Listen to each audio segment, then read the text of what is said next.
cab, 911. Some guy with some necklace on in front of my door. And they're at the front door? Yeah. Go ahead. Said it's FBI. They told me to open the door. What are they doing now? What's going on, sir? They put him in the car with them. Who did they put in the car? I think they got my son, a rat cage, and Papa Slick. What kind of car? A van. They just pulled off. They don't. Jump out. You have officers coming to you.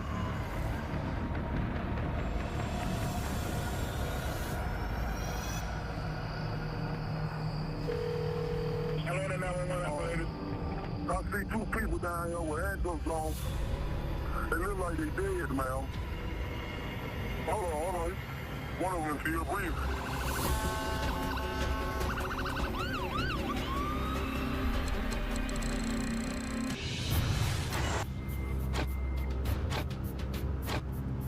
So last night, a young couple was kidnapped and taken hostage. This morning, 6:09 a.m., the victims are discovered in northwest Atlanta. The female, who was 7 months pregnant, was taken to the hospital, and right now we're hearing that she's in critical condition. The male victim is deceased at the scene.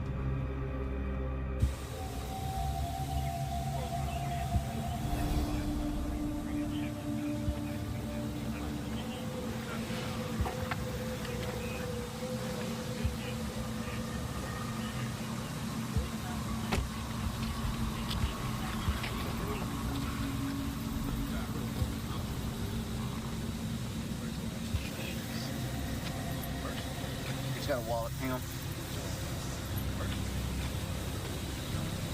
What's the name? Durante Brown. The female is Brianna Brooks. 23-year-old Durante Brown and his fiancée, 21-year-old Brianna Brooks, were in the middle of planning their wedding. They have an 8-month-old daughter, and Brianna is 7 months pregnant with their second child. So where's this guy? Back of the right head.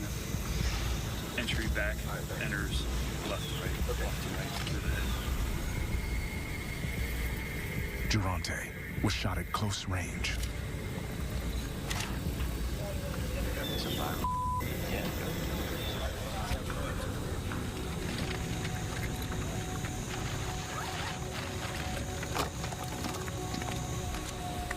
See if you find the projectile on the ground.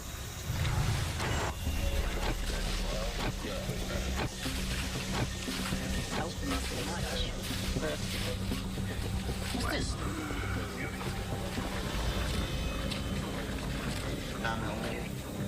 The team finds a 9mm projectile on the side of the road.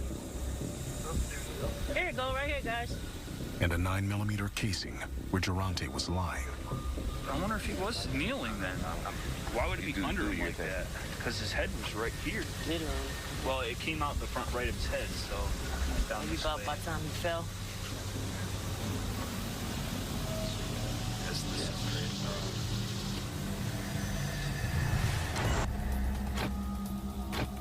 3 hours in, Where do we stand with the criminal investigation side of this? the team meets with DeKalb County Detective Lynn Schuler, who has been working the kidnapping investigation for 8 hours. They had the stepdad's phone to get the number of the suspect that has been calling him. Schuler says the suspects have been calling the 911 caller, Durante's stepfather, demanding a ransom. 150,000 cash. That's a lot. The ransom was not met. Correct. Does he have any clue who's behind this? Probably. He's just not coming out with it yet. Yeah. Dad is not playing 100 with him right now. Yeah. He might start talking.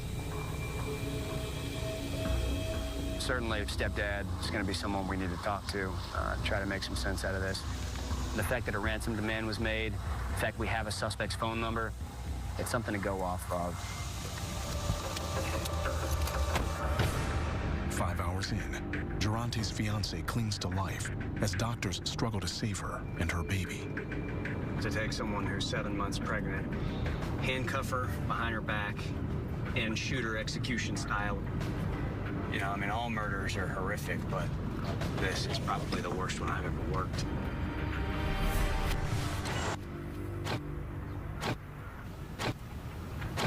I've got Calvin's records. This is the number from which those ransom demands are being made. DeKalb PD passed along the suspect's phone number and carrier information. How may I help you? My name's Kevin Leon Packer. Leon Packer calls the cell phone company, hoping to get the suspect's name. So the prepaid phone. The subscriber on the account contacted Tom Lewis, date of birth 1/1/1980. Okay, I appreciate it. No problem. You have a good day. You too. Bye. They gave a name and a date of birth, but it's all very generic. My gut feeling is this is probably a fake name. I'm not gonna spend a whole lot of time chasing this down. We got records going back a week for the suspect phone. So then what you just have to try to do, I guess, man, is identify the top callers. Who do they call the most? Just go from there.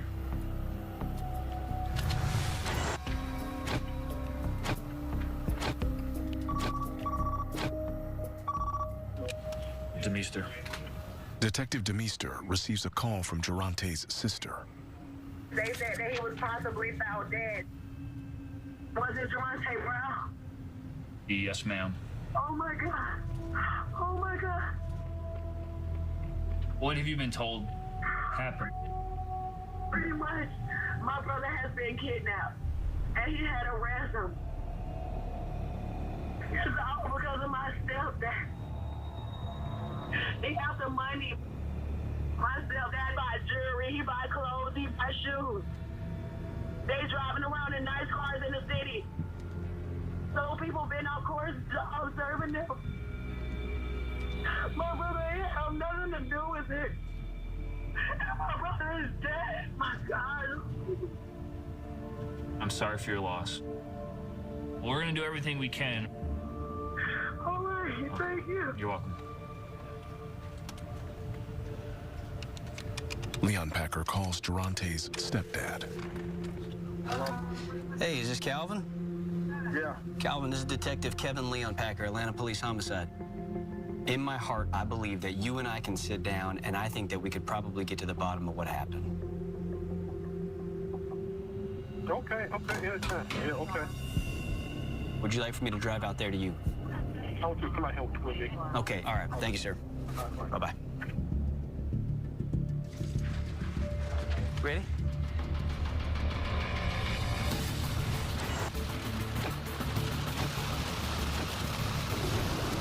This is crazy. You're gonna make it in one piece.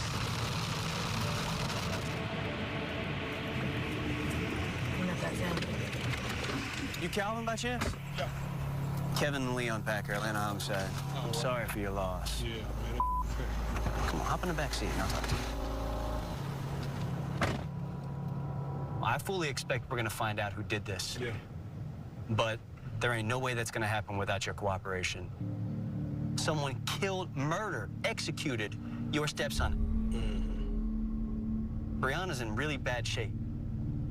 It might be a triple murder. Something happens to that baby. Yeah.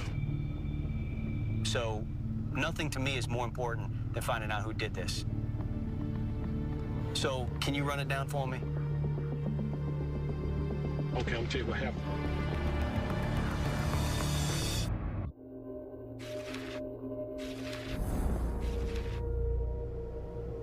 Calvin, I believe that you know why these guys were at your house.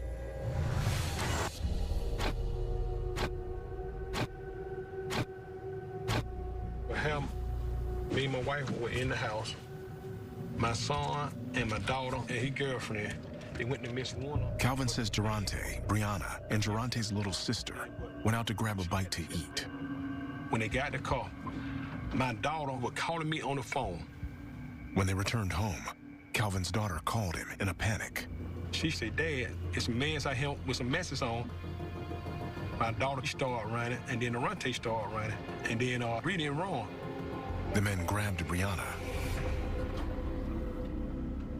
And then Geronte came to check on Bree. Then they got Geronte. My daughter I said, Dad, don't open the door, don't open the door. With Durante and Brianna as hostages, the man knocked on his door. One of the two guys said, "One with the door, FBI." They open the door, Cav, we ain't no trouble in there. And then I looked, and they had on all black with bulletproof vests, with masks, with a badge, with some handcuffs. He says that when he refused to open the door, the men took Durante and Brianna. They got in the van and they left. They come back 10 minutes later and say, "How much you love your son?" I said, "I love my son. Bring me $150,000. Yeah, I said, "Man, I'm gonna get that kind of money from you. You bring me 20,000, then I let them go, not for the police." That's why I get. He says when the kidnappers realized he had already called 911, they got angry. Say, "Okay, y'all playing the police, y'all the police. Okay, I'm gonna tell you what I'm gonna do. Y'all get ready. Shoot him in the neck." Yeah, they hung up. Why would they think that you would be in a position to give them that kind of money? Because they think I got money. Why would they think that? I be hustling. Did you steal something from them? Never. I don't steal. Calvin, I'm trying to find out who killed Durante. Yeah. And probably who killed Brianna. Mm-hmm. She's hanging on by a thread. These people came to your doorstep. Mm-hmm. They called you by name. Mm-hmm. They targeted you, obviously. Yeah, I know, yeah. Who do you think they are?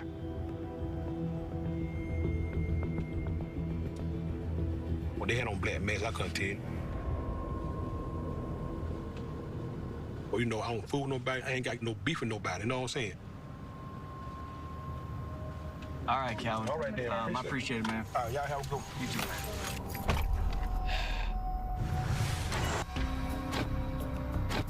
I feel like I extended an olive branch to Calvin today, and I don't feel necessarily like he accepted it.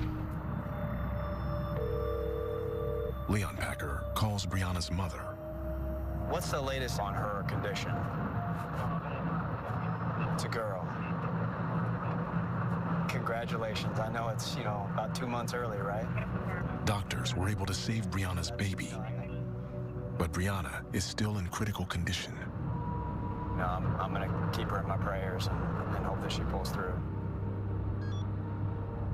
Brianna's mom said the bullet's still inside of her head and that they're working to relieve pressure on her brain. I don't know. I guess it's a wait-and-see game.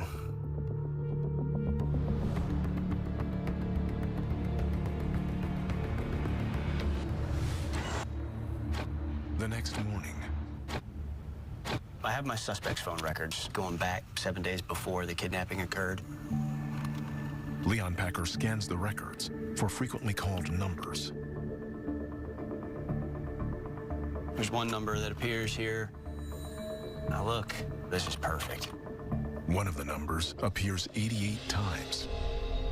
I'm gonna look up this phone number, see if I can find out who it belongs to.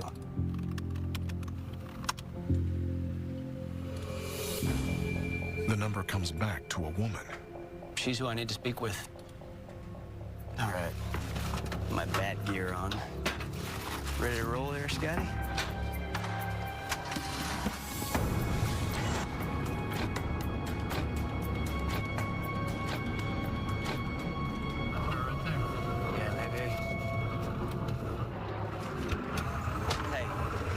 In the back seat. There's my card. Okay, thank you. Read that card. Homicide? Yeah.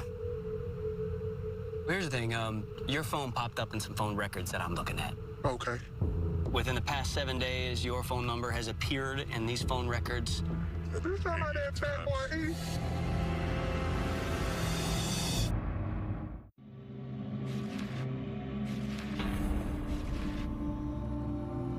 What's his name? E? Yeah. The woman says the number belongs to a man nicknamed E. Okay.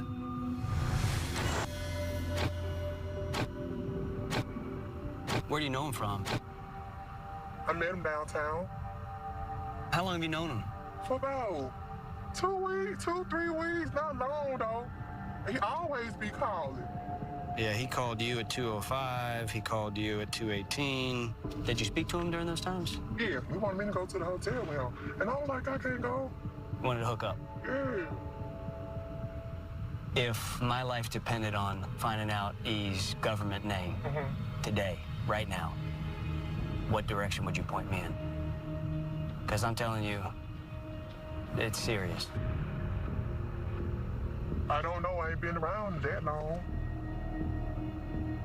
What do you know about? He fat. He got dreads. And he got 2 goals in here now. Tattoos? All in his face. Money bags. How hard do you think it would be for you to find out his real name? You're our only help right now. I try for y'all. Okay. Well, we appreciate that. Thank you. Thank you, man. I think she knows more. I think she wants to pass the buck. I've got 7 days worth of records. I'll start cold calling people.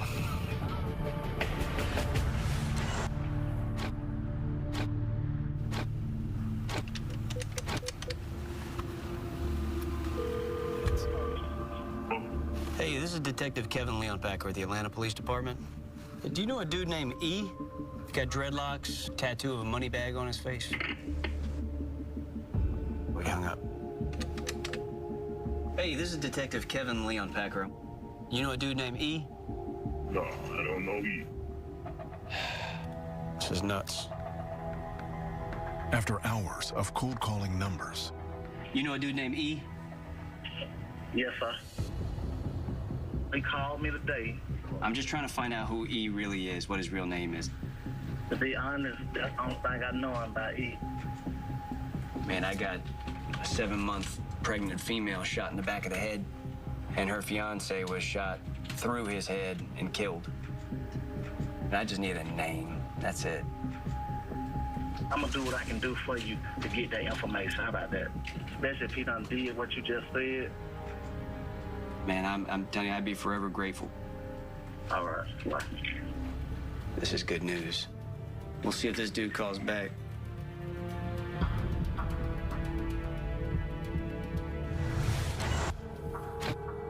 As the first 48 slips away, Leonpacker hopes the man will come through with a name for E. We've planted some seeds, so maybe it'll rain tonight and we'll watch them grow.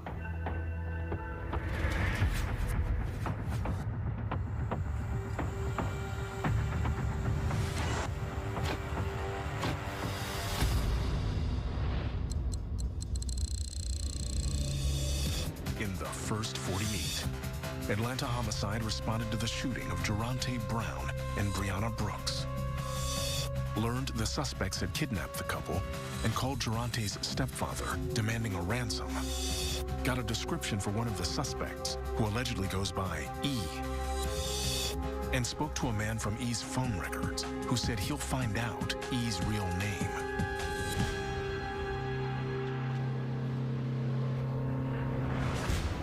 Three days later,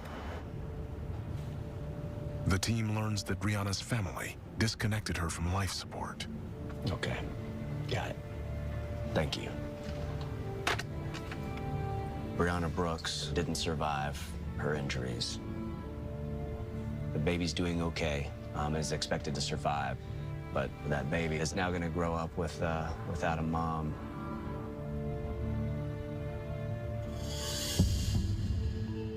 The guy that said that he was gonna try to get E's real identity for me, I need that dude to call me back. Let's see.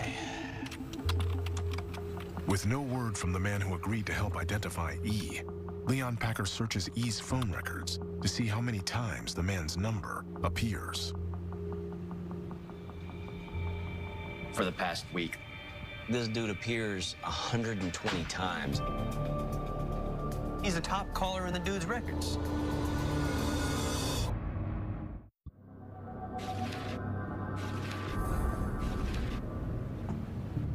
He called this guy 2 hours before the kidnapping occurred. So they spoke right before the kidnapping. Leon Packer researches the man's phone number. Andre Gay. Yo, one arrest. 38-year-old Andre Gay is on parole after serving 24 years for murder. He was released just 7 months ago. From November 24th, 1990, he was brought in. Let me go look that up. I'm gonna go get the book. Detective David Quinn pulls the report on Andre's murder case. Wow. See? I remember this night, because I worked morning watch, and it happened as soon as he got to work. They shot everybody up. Andre was on a robbery spree in an apartment complex when he shot into an apartment. He was 16 or 15, I can't remember. He was young. Person shot through the door, striking victim in the head. Andre was convicted of killing a 39-year-old woman and the 16-month-old boy she was babysitting. Damn. You think he'd be capable of doing this again? We need to get him in here and see what he's got to say.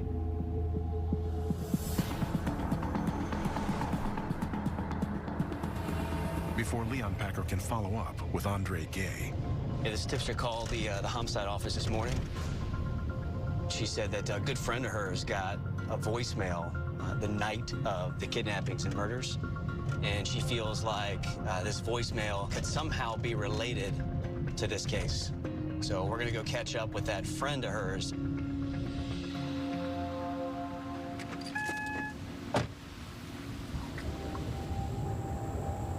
Tell me about the voicemail that you got.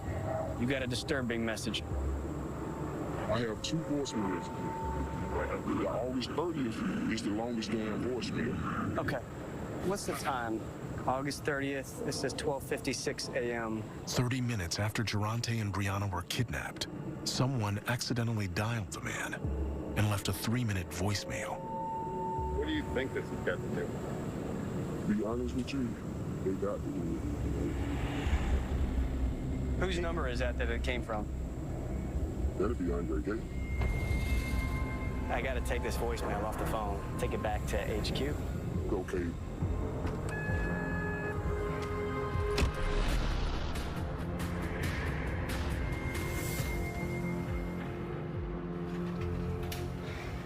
So this is a butt dial voicemail that was left 30 minutes after my kidnapping occurred.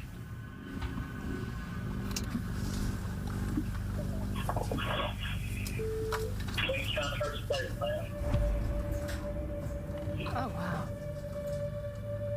He ain't trying to hurt your baby, ma'am. She was 7 months pregnant.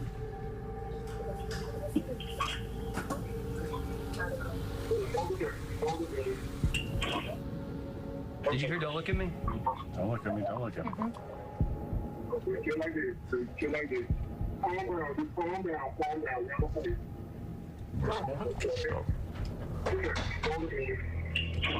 That is a woman. Leon Packer recognizes the woman's voice. Homicide? Yeah. I think it's her voice. I think she's in the van when it all went down. All right, we definitely need to talk to both of them, but let's get Andre down here first. Hey, man. Leon Packer calls Andre to see if he will come in for an interview. All right, see you. Andre, he ended up saying, okay, I'll come meet with you.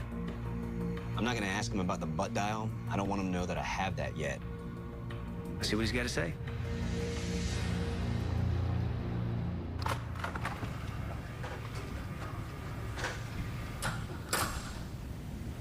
Do you remember when I first called you and we spoke on the phone? Yes, sir. That was a Sunday, August 31st. Where were you 12:30 a.m. the night before? Yeah, I haven't been out. Andre claims he was with his wife. This is the phone that was used to call to make these ransom demands. You're in that phone 120 times, and you want people to believe that you know the guy only as E. Dude's so secretive, because I met him downtown, and we just started communicating on the regular. and that was it. Well, what's he do for money? He said about cocaine. Okay. Hey, actually, all of them be around them together. Andre says E hangs out with a man called Fathead. Like, you know something about that? Who he is? He should. Because they more cool. Whoever pulled that trigger is a psychopath.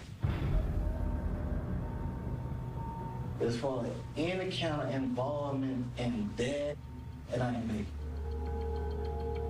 You've been down this road before. We ain't talking about some young buck. You put bullets through a door that killed people. The cards are stacking up. Man, I don't really know nothing about it. If I asked you to say something, would you humor me? Repeat it. I mean, you asked me. We ain't trying to hurt your baby, man.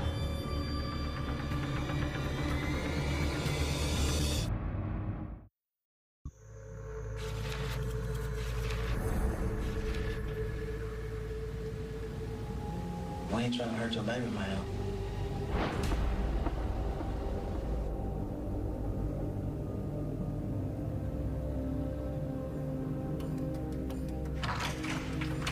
Guess what? That's his voice. I think it is too.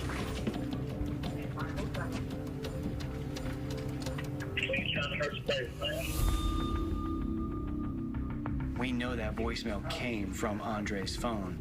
What if the explanation is that's a line from a movie and he was at home watching a DVD? I'm gonna have to order his phone records and see, where was he?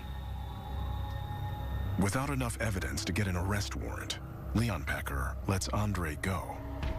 I'm gonna keep trying to work towards identifying this guy E and this guy Fathead. Then, I have a fathead in my case. Really?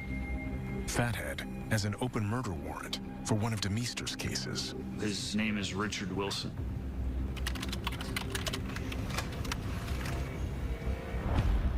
"40-year-old Richard Wilson, a.k.a. Fathead, has prior convictions for armed robbery, aggravated assault, and manslaughter. He was recently released from prison. The information I have is that my victim was part of this little robbing crew that Fathead was also involved in. DeMeester suspects Fathead of killing his own robbery partner 8 months ago. I'm looking to talk to him, but he's never made himself available. You got a lot of factors in play now. Your girl, she's gonna have a lot to provide. Leon Packer turns back to the woman who was heard on the incriminating voicemail. Calm down, calm down. Yeah, she's gonna have some explaining to do.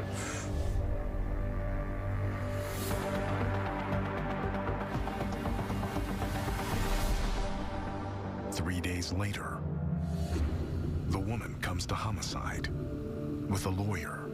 She might be able to bring down the whole pyramid here. So, you can start from the beginning. Andre? And I said, oh my God, is that Andre? I haven't seen him in 24 years. She admits to knowing Andre since before he went to prison, and that she recently reconnected with him. He asked me to go out with him. I had told him. She says they made plans to hang out the night of the kidnappings.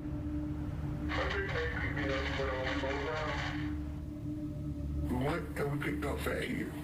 When we went and got Fathead, I found out that they were going to go get the money from the guy's house.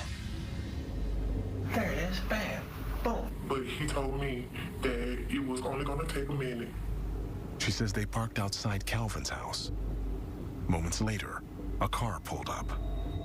When the kids started getting out the car, they drew down on the keys.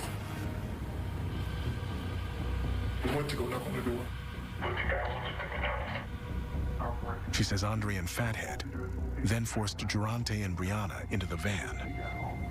I asked Andre, what the f*** is you doing? He told me to shut up and put my head down.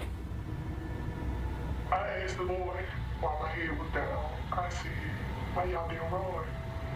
The boy said, oh no, I don't even know what they're here for. I don't know what they're here for. And I said, I'm so sorry, y'all.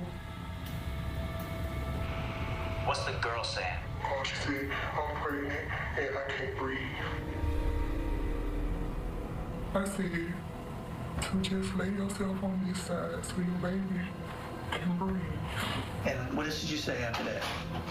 I said, just like this. Just like this. Just like this. Thank you. She said they drove to an apartment complex where Fathead called Calvin. Fat grabbed the phone. He gets to the phone. He cut the phone off. He was mad. He was like, he got something funny here. He got something funny here. He was like, y'all gonna get in the car.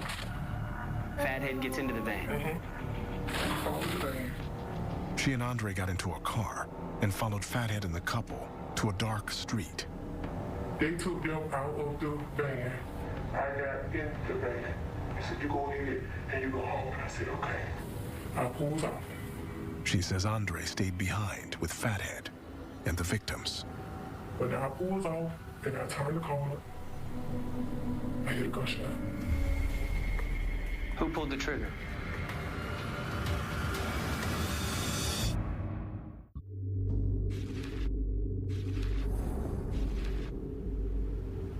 Who killed these people? Faye. How do you know that? Because Andre told me. Andre said, I didn't kill the people. Faye did. Biggest question. Is there any? No. Okay. Faye, Andre told me to say that it was a guy named E. So he doesn't exist. He's a ghost. Yeah. This is absolutely unreal. This elusive E, he's elusive because he doesn't exist. Then, yes, there we go. Leon Packer examines Andre's phone records. The butt dial call starts coming south on 75, and then the I'm call. not gonna hurt you, baby man. I'm not gonna hurt you, baby man. I'm coming down here. Right. Look at the tower. Cell towers place Andre's phone near the crime scene at the time of the murders. Whoa. We've got everything that we need now to go ahead and take out the warrants for Andre and Fathead. Mark, the sun has risen. Leon Packer calls the U.S. Marshals to pick up Fathead and Andre Gay.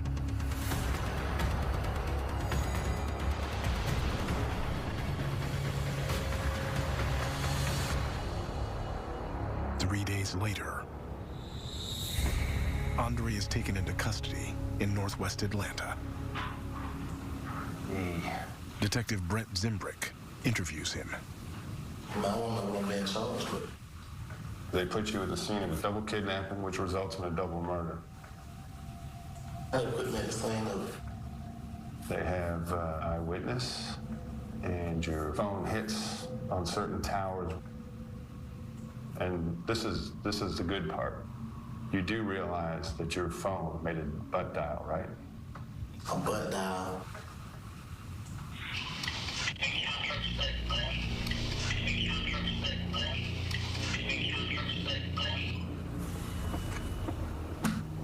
That's not me.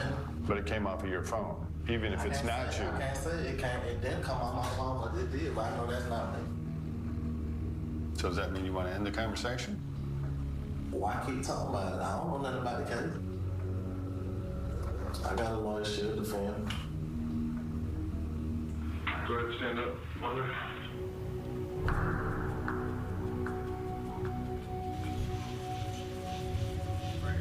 Now, I'm looking for Fathead.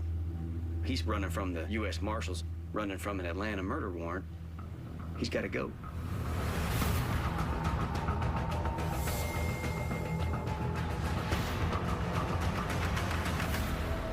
1 week later, Leon Packer. Richard Fathead Wilson is arrested in Birmingham, Alabama. Apparently, he walked into a pawn shop and tried to pawn him AK-47 style machine gun. The guy at the pawn shop was suspicious. He called the police. Birmingham PD showed up. He said, "My name's Richard Wilson." He's down at the county jail down there now.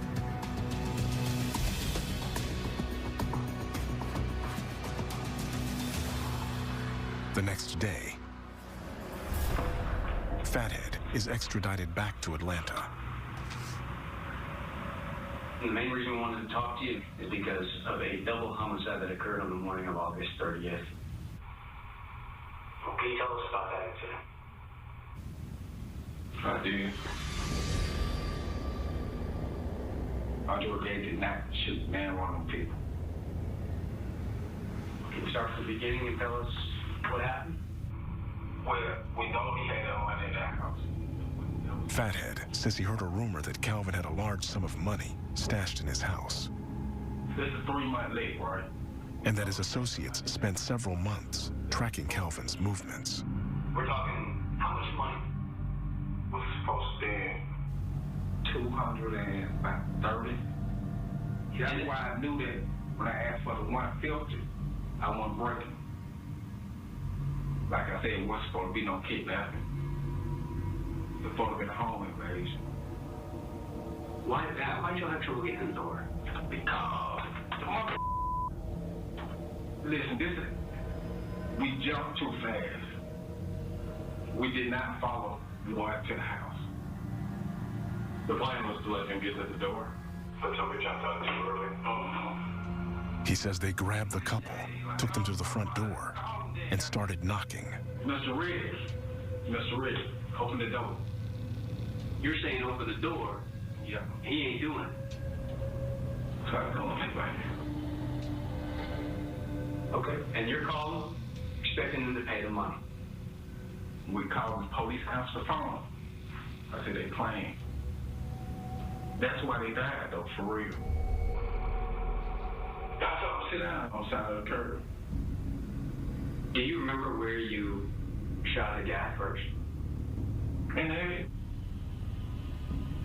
Baby, when he limped over, after I shot the girl, I seen him move a little bit. That's why I shot him again. How many bodies are you responsible for? How many people have you killed? I don't know. Do you have any remorse for the killings that took place? Honestly, that's collateral damage. That's how I feel.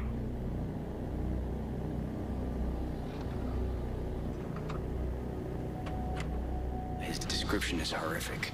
I mean, it literally shocks the conscience. It's absolutely heinous, and he knows it.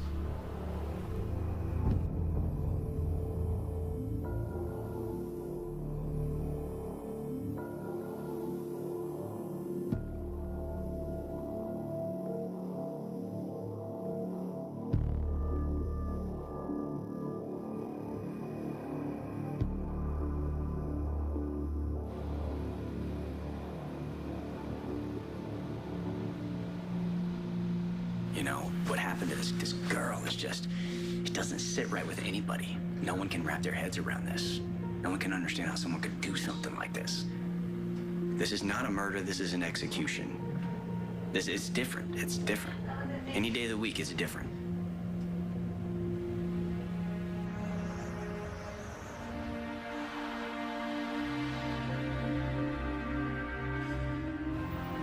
Five months after the couple's murder. I miss him very, very much. Very much. You know, that's my first son. My name. I truly love him. Truly did. He'll truly be missed. Truly be missed. I love him and Bree so much. And these cows took them from me. It's a coward to shoot a pregnant woman. And I just can't forgive him. I just can't.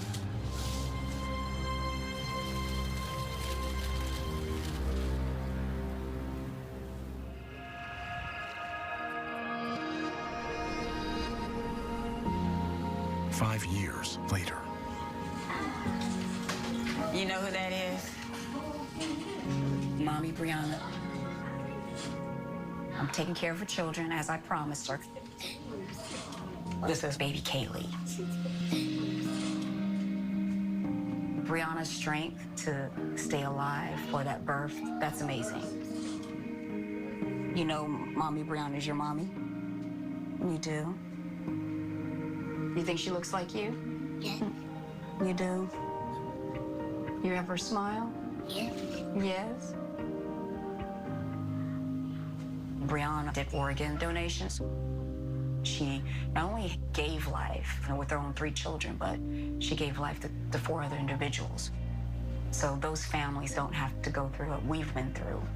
And so that's a part of therapy and healing for us. But it's also bittersweet.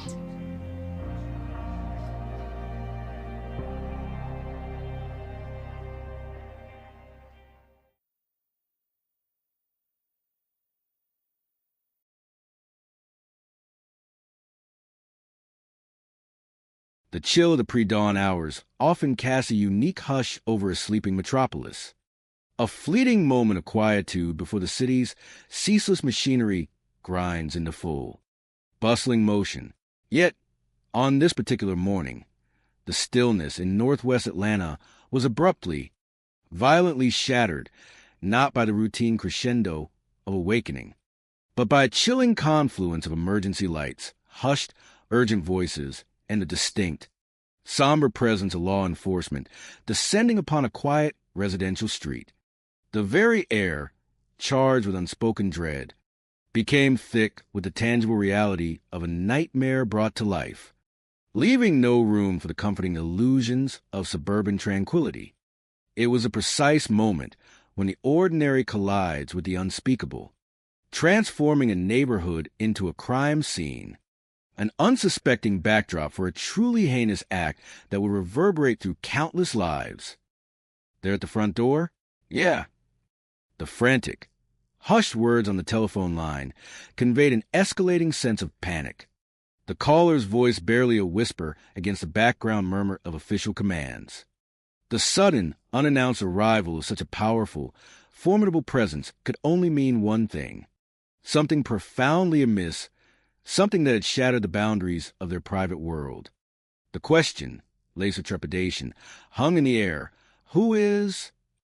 The answer, delivered with an almost breath-held tension, brought an immediate, chilling gravitas to the scene. The FBI, the Federal Bureau of Investigation, with its distinct insignia and unwavering authority, signified that the unfolding events transcended mere local law enforcement.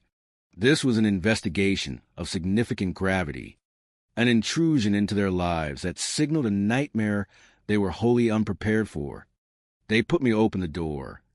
The speaker, compelled by an authority that brooks no argument, was being forced into a front-row seat to their own unfolding personal crisis, a stark violation of their domestic sanctity.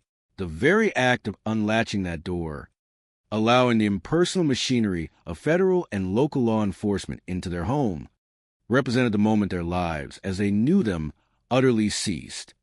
It was an involuntary surrender to a fate they neither sought nor understood, a terrifying harbinger of events to come. As the armed agents, moving with practiced efficiency and grim purpose, crossed the threshold, the household was plunged into a dizzying vortex of confusion and profound alarm. The unseen observer on the phone continued their frantic relay, each fragment painting a more vivid picture of escalating bewilderment. What are they doing now? What's going on, sir? The questions tumbled out, raw with disbelief, demanding answers that were conspicuously absent in the whirlwind of official activity. The swift, decisive actions of the law enforcement officers, precise in their movements, yet opaque in their intent to the terrified residents, seemed almost choreographed. They had taken someone, a figure central to the household's quiet rhythms, and were isolating them, cutting them off from any semblance of familiar comfort or control. They put him in the car with us. The voice on the phone, a palpable mix of fear and sheer incomprehension, could barely grasp the unfolding reality. Who did they put in the car? The frantic query returned, desperate for clarification, for a name, for a certainty in the face of such profound upheaval. The answer, implicit in the speaker's tone, remained elusive, shrouded in the terrifying unknown. Yet, in the midst of this controlled chaos, the speaker's own instincts of self-preservation, however rudimentary, flickered. I bet they got my phone around here.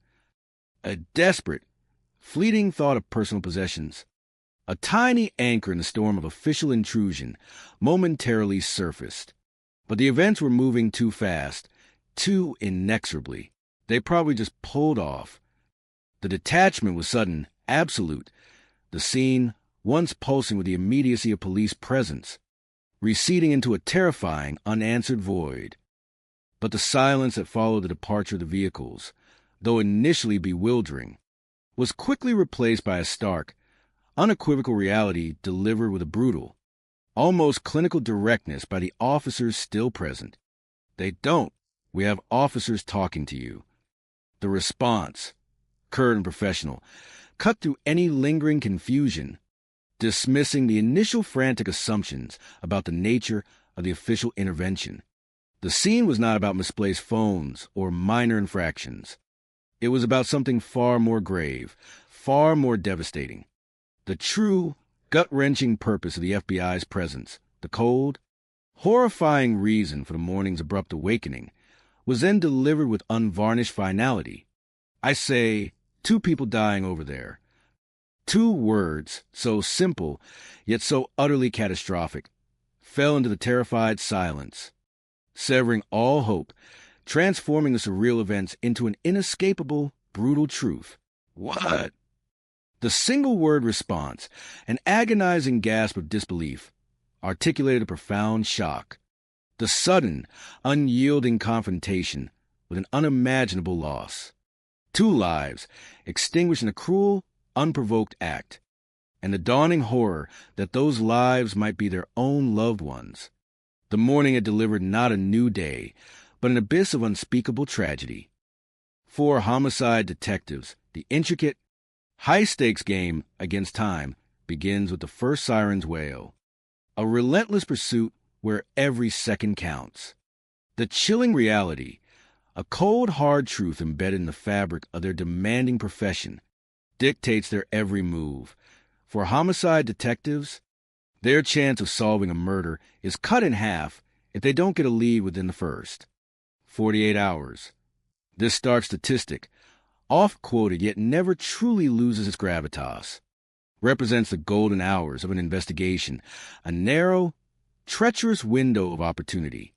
During this crucial period, eyewitness memories are freshest, forensic evidence is most pristine, and the perpetrator's trail is most discernible. It's a race against entropy, against the fading imprints of a violent act, where the diligent gathering of initial clues often proves pivotal. Missed opportunities, forgotten details, or unpursued leads in these initial 48 hours can mean the difference between justice served and a cold case, leaving families with unresolved grief and a dangerous criminal to remain at large. Perhaps to strike again, the pressure, both external and self-imposed, is immense, a constant, nagging imperative to work with unmatched speed and precision. The roots of this morning's horrific discovery stretch back to the cloak of the previous night, shrouded in darkness and a terrifying silence. So last night, a young couple was kidnapped and taken hostage. The very words conjured images of terror, of a sudden, brutal intrusion into lives previously lived with presumed safety, of individuals forcibly removed from their familiar surroundings and thrust into an abyss of the unknown. The time stamp of discovery cemented the grim reality. This morning, 6:09 a.m., the pre-dawn quiet, often synonymous with peace, had been utterly violated. The victims, or what remained of them, were found in northwest Atlanta, a residential area now transformed into a tableau of unimaginable despair. The stark reality that unfolded upon discovery painted a picture of selective survival, of a precious life clinging precariously to existence amidst devastating loss. The female who was 7 months pregnant was taken to the hospital. This detail alone, the profound vulnerability of a woman carrying a nascent life, imbued the crime with an additional layer of profound humanistic tragedy. And right now, we're hearing that she's in critical condition, the grim medical report indicating a desperate fight for survival for both mother and unborn child. The male victim, however, had succumbed entirely to the brutal violence. The male victim is deceased at the scene, a somber confirmation of irreparable loss, casting a heavy pall over the hopes for the female. The identities of the young couple soon brought the tragedy into even sharper, heartbreaking focus, illustrating the shattering of a future brimming with promise. The female is Brianna Brooks. At 23 years old, Brianna was in the bloom of her youth, preparing not just for motherhood, but for a lifelong commitment to the man she loved. Her fiancé, 21-year-old Geronta Brown, was also in the prime of his life, eagerly anticipating a shared future. Geronta Brown and his fiancée, 21-year-old Brianna Brooks, were in the middle of planning their wedding. These were not lives adrift. These were lives meticulously building toward a vibrant, shared future filled with the joyous expectations of matrimonial bliss. They had already embarked on the journey of parenthood. They have an 8-month-old daughter, a tender, innocent life already dependent on their love and care, now suddenly, tragically imperiled. And Brianna is 7 months pregnant with their second child, a truly devastating detail that compounded the horror, hinting at the potential loss of 2 more lives, unborn and innocent, amplifying the crime's unspeakable brutality. The very thought of 2 children, one already born and one so close to arrival, suddenly being left motherless and one fatherless, tore at the fabric of normal human comprehension, solidifying the investigators' resolve to pursue justice with unwavering tenacity. At the grim epicenter of the discovery, where hope had tragically surrendered to the finality of death, forensic specialists meticulously began their work, seeking to reconstruct the last, brutal moments of Geronta Brown's life.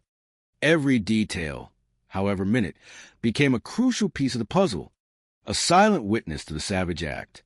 The initial examination focused on the male victim's fatal injury, back of the right head, entry back. The precise location of the gunshot wound, at the rear of his head, offered immediate, chilling insight into the circumstances of the attack, suggesting a perpetrator acting from behind, perhaps on an unsuspecting victim or one already incapacitated. "I have the enters," confirmed the forensic technician, indicating a clear entry point for the projectile. The trajectory and the nature of the wound strongly suggested an execution-style killing, a cold, calculated act of murder that left no room for resistance or escape. Further analysis confirmed the close-range nature of the fatal shot. Geronta was shot at close range, the grim finding underscoring the intimate, terrifying proximity of the killer to his victim, a profoundly personal act of violence. The search then turned to locating the projectile itself, a critical piece of ballistic evidence that could reveal the type of weapon used. Find the projectile on the ground. The team, meticulously combing to the area where Geronta's body was discovered, diligently executed their task. The team finds a 9mm projectile on the side of the road and a 9mm casing where Geronta was lying, providing a complete and damning ballistic picture.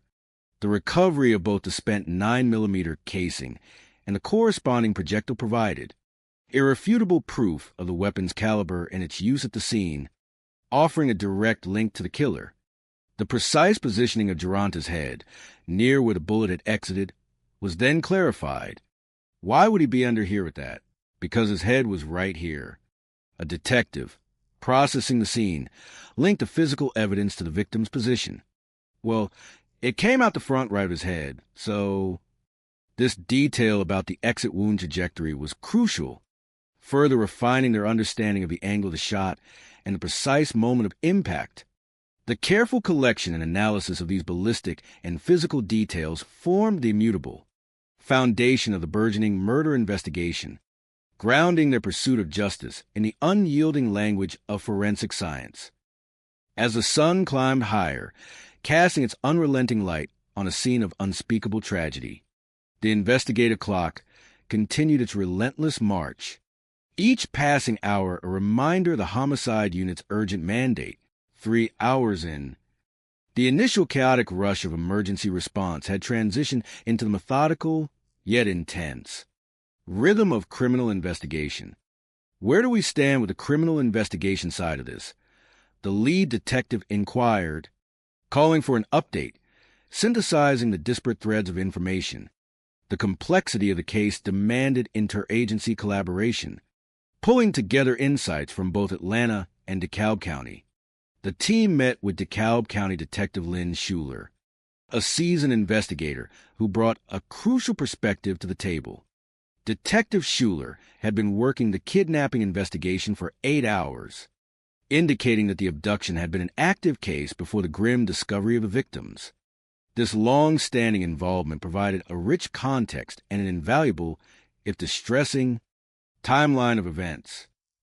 Central to Detective Schuler's ongoing kidnapping investigation was a critical piece of evidence.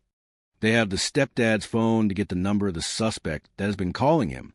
The suspects, brazen in their criminality, had maintained direct communication with Geronta's stepfather, leveraging his fear and anguish for their nefarious ends. Schuler says the suspects have been calling the 911 caller, Geronta's stepfather, demanding a ransom. The precise sum demanded underscored the sheer audacity and greed of the perpetrators. $150,000 cash. That's a lot, commented the Atlanta detective, immediately recognizing the astronomical nature of the figure, a sum far beyond the means of most ordinary citizens, suggesting either a misjudgment by the kidnappers or a belief that Calvin possessed significant, illicit wealth. The question, then, was whether this exorbitant demand had been met. The ransom was not met? Correct. The simple confirmation spoke volumes about Calvin's inability or unwillingness to pay the sum, potentially triggering the fatal escalation of the crime. However, a crucial piece of the puzzle, rooted in the stepfather's intimate knowledge of Geronta's life and the local criminal landscape, remained frustratingly out of reach. Does he have any clues behind this? Probably. He's just not coming out with it yet. Detective Schuler's assessment was astute, hinting at a reluctance or fear on Calvin's part to fully disclose what he knew, perhaps to protect himself or others from reprisal. Yeah, Dad is not playing 100 with it right now. This colloquial observation highlighted Calvin's evasiveness, his strategic withholding of information, which only intensified the investigator's suspicions. Yeah, he might start talking. The detective expressed a professional optimism, understanding that the pressures of the investigation and the gravity of the tragedy might eventually compel Calvin to speak the full truth, regardless of his initial reluctance. Calvin's central position in the ransom demands made him an indispensable witness, perhaps even a key to unlocking the entire case. Certainly, Stepdad is going to be someone we need to talk to, try to make some sense out of this, confirmed the Atlanta team, prioritizing his comprehensive interview. The motive, crystal clear in its mercenary intent, provided a strong investigative anchor, the fact that a ransom demand was made. In fact, we have a suspect's phone number, Detective Schuler emphasized. It's something to go off of a potent, tangible lead that could ultimately lead them directly to the perpetrators.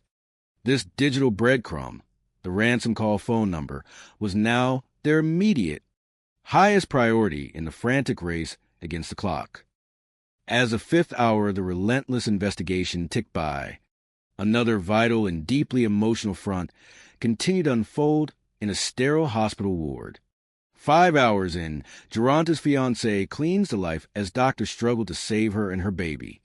The very phrase "clings to life" evoked an image of fragile, determined spirit fighting against overwhelming odds, a poignant testament to the resilience of the human body and the miracles of modern medicine. Doctors, performing an agonizing dance between saving 2 lives, worked tirelessly to avert what could become an even greater tragedy, their skill pitted against the brutal finality of a gunshot wound to the head. The sheer barbarity of the attack left an indelible mark on the seasoned detectives, shaking their professional composure to its very core. To take someone who's 7 months pregnant, handcuff her behind her back, and shoot her execution style. The chilling specificity of the act, its calculated cruelty against the most vulnerable, transcended the usual horrors of homicide. All murders are horrific, but this is probably the worst one I've ever worked, confessed one of the investigators. The words heavy with the emotional weight of witnessing such an egregious violation of humanity. This profound sentiment underscored the unique moral depravity of the crime, demanding an unwavering commitment to deliver justice for Brianna, her baby, and Geronta. Armed with critical intelligence, a concrete name was now ready to be pursued. I've got Calvin's records. This is the number from which those ransom demands are being made. The raw, undeniable evidence of the suspect's phone number, extracted from Geronta's stepfather's call history, was a direct link to the perpetrators. The previous collaboration had proved invaluable. The Cab PD passed along the suspect's phone number and carrier information, ensuring a smooth, interagency transfer of critical data. Detective Kevin Leon Packer, taking the initiative, launched the next phase of the digital investigation, embarking on the tedious but vital task of tracing the phone number back to its registered owner. "How may I help you?" he inquired, speaking to a representative from the cell phone company, concealing the urgency of a double murder investigation behind a professional facade. "My name is Kevin Leon Packer." Leon Packer calls the cell phone company, hoping to get the suspect's name. The initial information provided was a mixed bag, offering a name and date of birth that immediately raised flags for the astute detective. So, the previous phone, the subscriber on the phone comes back to Tom Lewis, date of birth, 1/1980. "Okay, I appreciate it. No problem. You have a good day." "You too." "Okay." The exchange was polite, but the result was problematic. They gave a name and a date of birth, but it's all very generic, Leon Packer noted, his gut instinct already buzzing with suspicion. "My gut feeling is this is probably a fake name." The highly generic nature of the name and date of birth immediately indicated a burner phone, specifically registered with false information to evade identification. Such a common, almost bland, identity was a classic tactic for those seeking anonymity, confirming the criminal's attempts at obfuscation. "I'm not going to spend a whole lot of time chasing this down," he concluded, recognizing the futility of pursuing a phantom identity. He understood that a different, more effective strategy was required. With the primary subscriber information for the suspect's phone proving to be a dead end, Detective Leon Packer pivoted his investigative strategy, recognizing the need to pursue alternative digital avenues. "We've got records going back a week for the suspect phone. This crucial access to a week's worth of call and text data represented a potential goldmine of information, a forensic roadmap of the perpetrator's recent communications. So, what you just have to try to do, I guess, man, is identify the top callers. Who do they call the most? Go from there." This strategy, often employed in complex criminal investigations, sought to bypass the false subscriber information by identifying the individuals with whom the suspect communicated most frequently. These top callers would likely represent individuals deeply intertwined with the suspect's life, possessing critical knowledge, or perhaps even direct involvement. As the painstaking process of analyzing the dense phone records began, the grim realities of the case continued to ripple through the affected families. Simultaneously, Detective Demister received a call from Geronta's sister, a heartbreaking communication that underscored the profound emotional toll of the tragedy. The conversation with Geronta's sister was fraught with agonizing grief and profound disbelief, bringing a stark human face to the crime that extended beyond mere data points and forensic details. The call began with a tentative, almost dreaded confirmation from the sister. They said they was possibly found dead. This veiled query, unable to directly voice the unbearable truth, was met with a somber affirmation. Was it Geronta Brown? Yes, ma'am. Oh, my God. Oh, my God. The gut-wrenching wail of pure anguish that erupted from Geronta's sister underscored the crushing finality of the news, the incomprehensible reality of losing her beloved brother, especially under such horrific circumstances, left her gasping for breath, clinging to fragments of what she knew. What have you been told? Pretty much. My brother has been kidnapped, and he had a ransom. Her words were a jumbled cascade of the terrifying information she had absorbed, a fragmented narrative of her brother's final hours.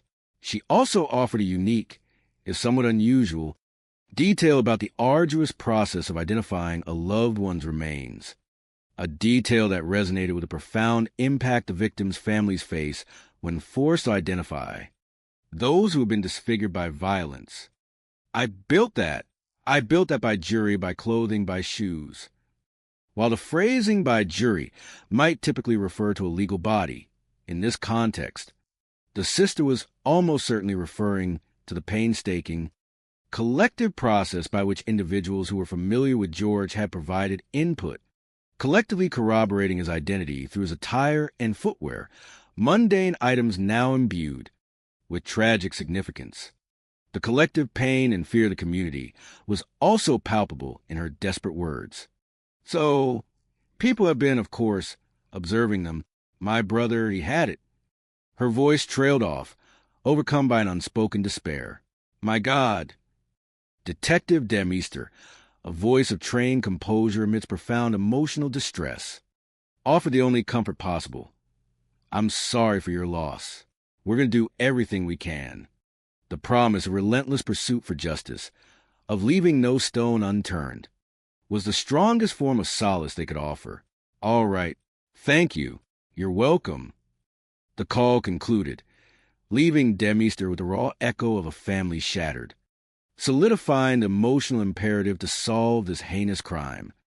Following the deeply emotional call with Geronta's sister, Detective Leon Packer returned his focus to the stepfather, Calvin, a man whose intimate knowledge and initial reluctance presented both a challenge and critical opportunity. The strategic call to Calvin was not merely routine. It was a deliberate attempt to build rapport, to break through his evident resistance. Hello. Calvin's voice, guarded but responsive. Hey, is this Calvin? Yeah. The direct address and his acknowledgement confirmed the connection. Calvin, this is Detective Kevin Leon Packer, Atlanta Police Homicide. The formal introduction of his identity and division, while direct, was softened by Packer's empathetic tone, a psychological technique to lower defenses and encourage trust. In my heart, I believe that you and I can sit down, and I think that we could probably get to the bottom of what happened. This personal appeal, framed as a shared objective and a belief in Calvin's inherent honesty, was designed to foster cooperation. Packer understood that Calvin's earlier evasiveness might stem from fear, confusion, or perceived conflict of interest. To alleviate this, he offered explicit reassurance. It's okay. It's okay. It's okay. The repetition was a soothing mantra, a psychological balm intended to alleviate anxiety and encourage candor. Would you like for me to drive out there to you? I'll take my help. The offer of immediate, personal assistance, of coming to Calvin rather than demanding his presence, underscored Packer's commitment to facilitating cooperation. Okay, all right. Thank you, sir. Bye-bye. Calvin's acceptance, though hesitant, signaled a willingness to finally engage, a crucial turning point in an investigation that desperately needed his full account. Upon arriving at Calvin's residence, Detective Leon Packer initiated the crucial face-to-face meeting. Every gesture, every word carefully calibrated to build trust and compel cooperation. The atmosphere was fraught with unspoken tension, the detective's keen eyes assessing the stepfather's demeanor. Ready? I'll get one, please. I'm not that young. Packer lightened the mood with a touch of gentle wit, momentarily disarming Calvin, and perhaps acknowledging the inherent authority gap. You Calvin, by chance?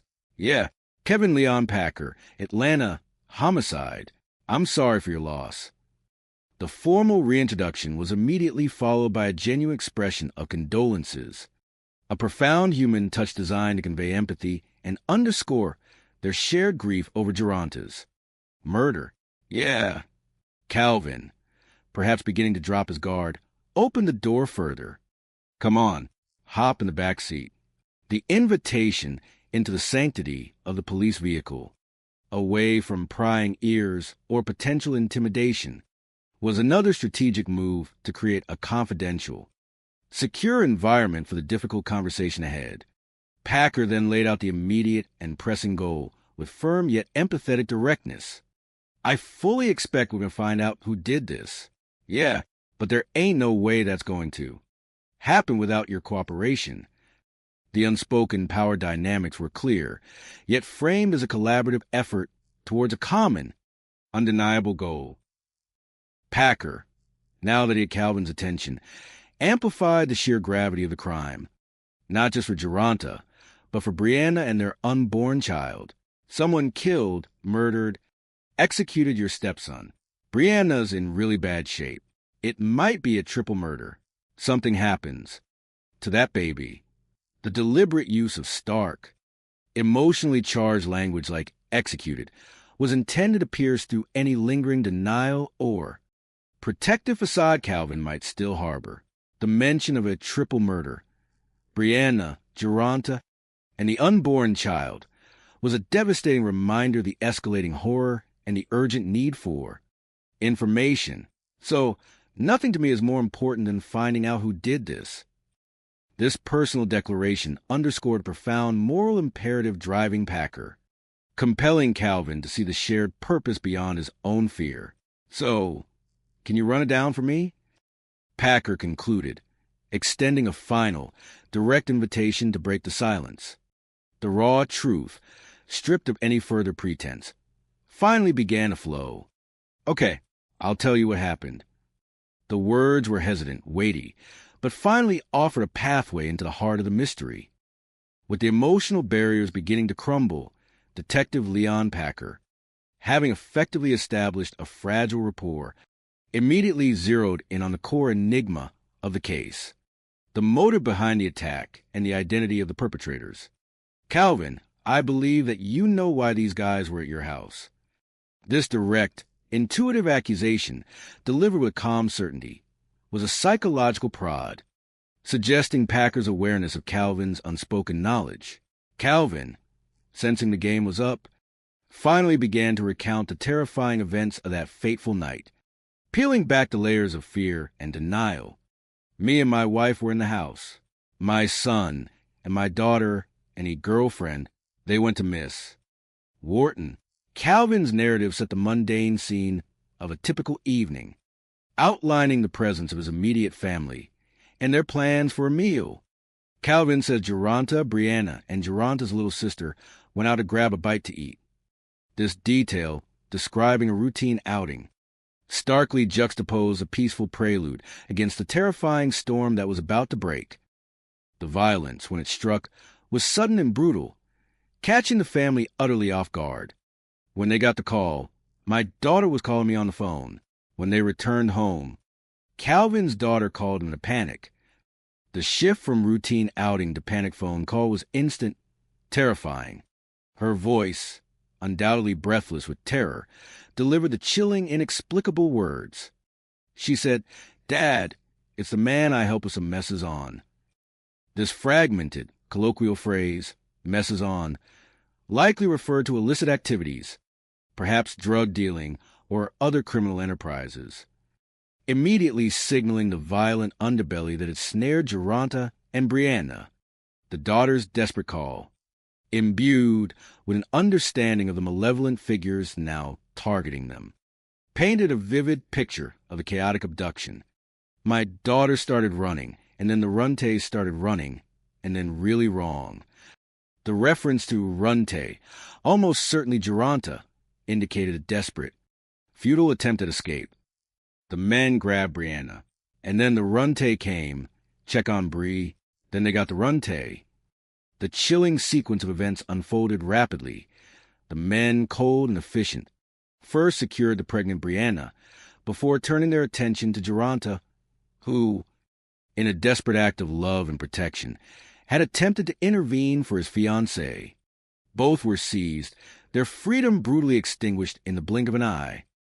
The scene of abduction, already harrowing, then shifted with terrifying intent towards Calvin's own doorstep, a direct confrontation that confirmed the personal nature of the attack. My daughter said, "Dad, don't open the door, don't open the door." Her frantic, whispered plea underscored the palpable terror and the understanding that their family was under siege. With Geronta and Brianna now held captive, the perpetrators, emboldened and ruthless, attempted to force their way into Calvin's house. The man knocked on his door. One of the two guys said, "One of the door, LBI." This audacious lie, invoking the authority of the FBI. Presumably LBI was a misspoken word by the caller, or a colloquial variant by the kidnapper, was a psychological tactic designed to compel immediate entry, leveraging fear and compliance. To open the door, Calvin, you're going to be, we ain't no trouble in there. The kidnappers, calling Calvin by name, tried to coax him out, using a deceptive reassurance to lower his guard. But Calvin, his paternal instincts alert, observed them closely, and what he saw cemented his refusal. And then I looked, and they had on our black, with beautiful business, with our messes, with our bags, with some handcuffs. His description painted a chilling picture. Men dressed in dark attire, attempting to appear official, yet betraying their true intent with their menacing bearing, and the telling presence of handcuffs.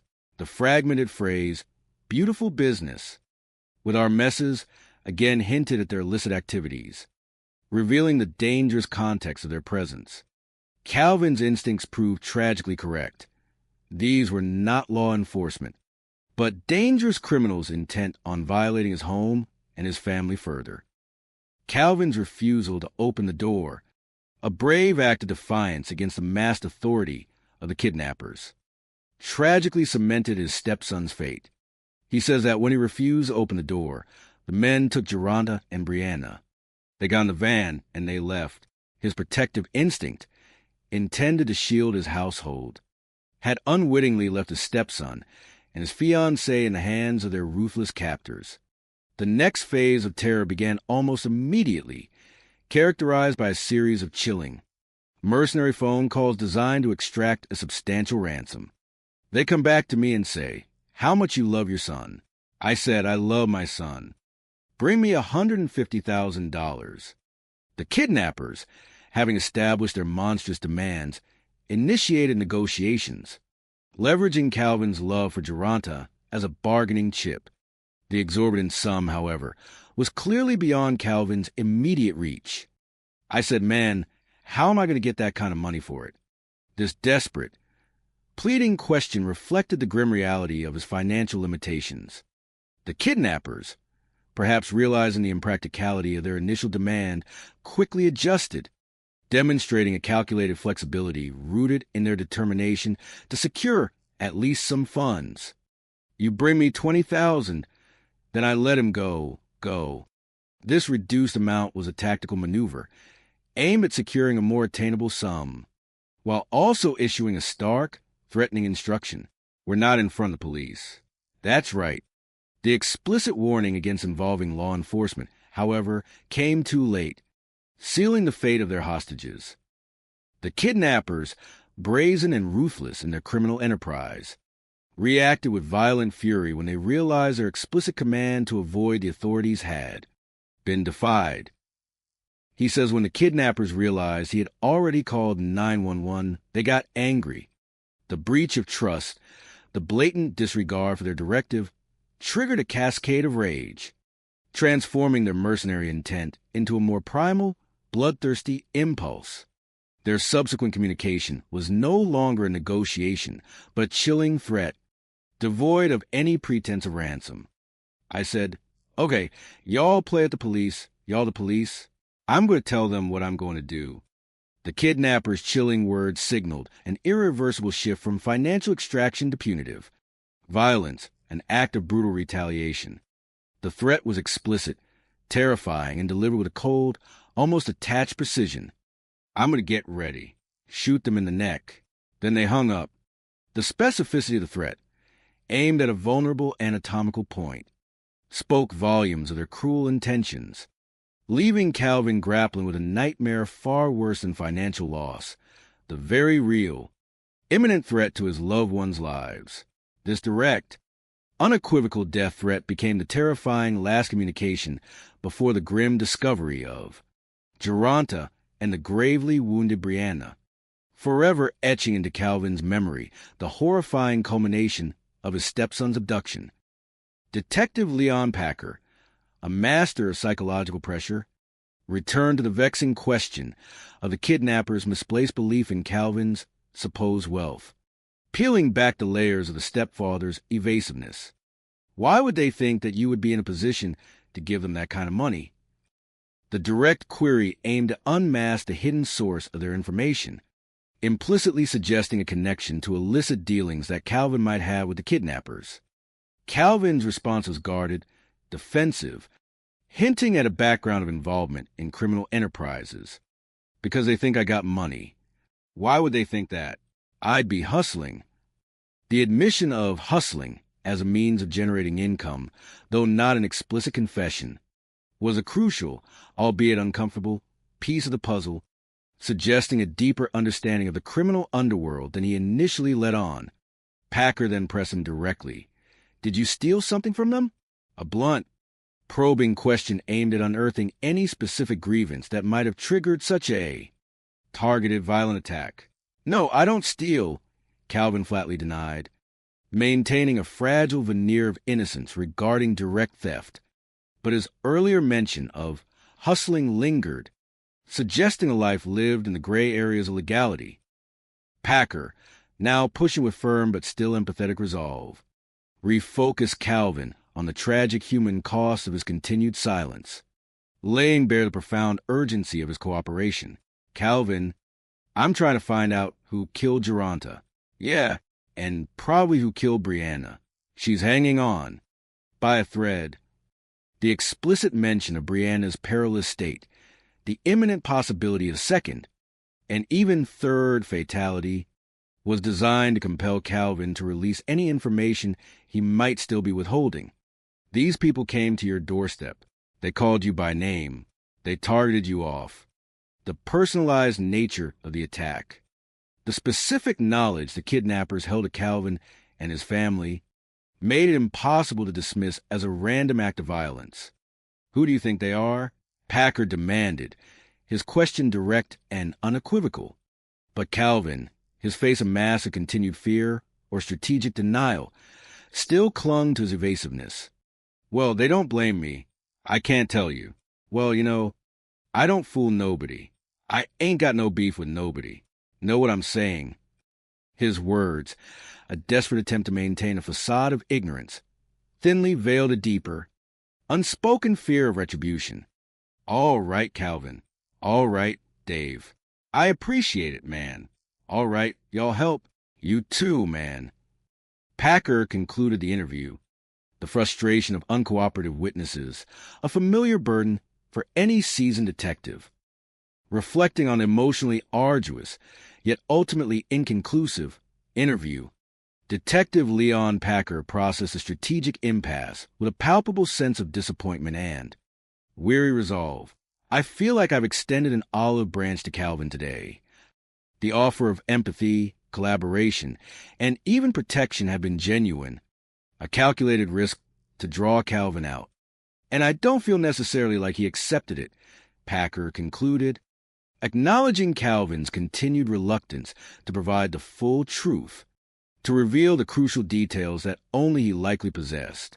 While a partial narrative had emerged, the essential identification of the perpetrators remained frustratingly out of reach, forcing the detective to continue to piece together the puzzle from other, less direct sources. The human element, always the most unpredictable variable in any criminal investigation, had presented its own complex set of challenges. The relentless pursuit of justice, however, left no room for prolonged introspection. The clock was still ticking, particularly for Brianna Brooks. Amidst the ongoing struggle for information and the methodical unraveling of the case, the hospital remained a precarious sanctuary for Brianna Brooks, her life, and that of her unborn child, hanging by the thinnest of threads. Detective Leon Packer, recognizing the immense emotional burden on Brianna's family, made a compassionate but crucial call to her mother. Leon Packer calls Brianna's mother. What's the latest on her condition? The question, weighted with hopeful dread, sought an update on her fragile state. The response, initially ambiguous, soon yielded a profoundly bittersweet revelation. Congratulations. I know it's, about 2 months earlier, right? The seemingly incongruous congratulatory tone, juxtaposed with the tragedy, found its justification in a remarkable medical feat.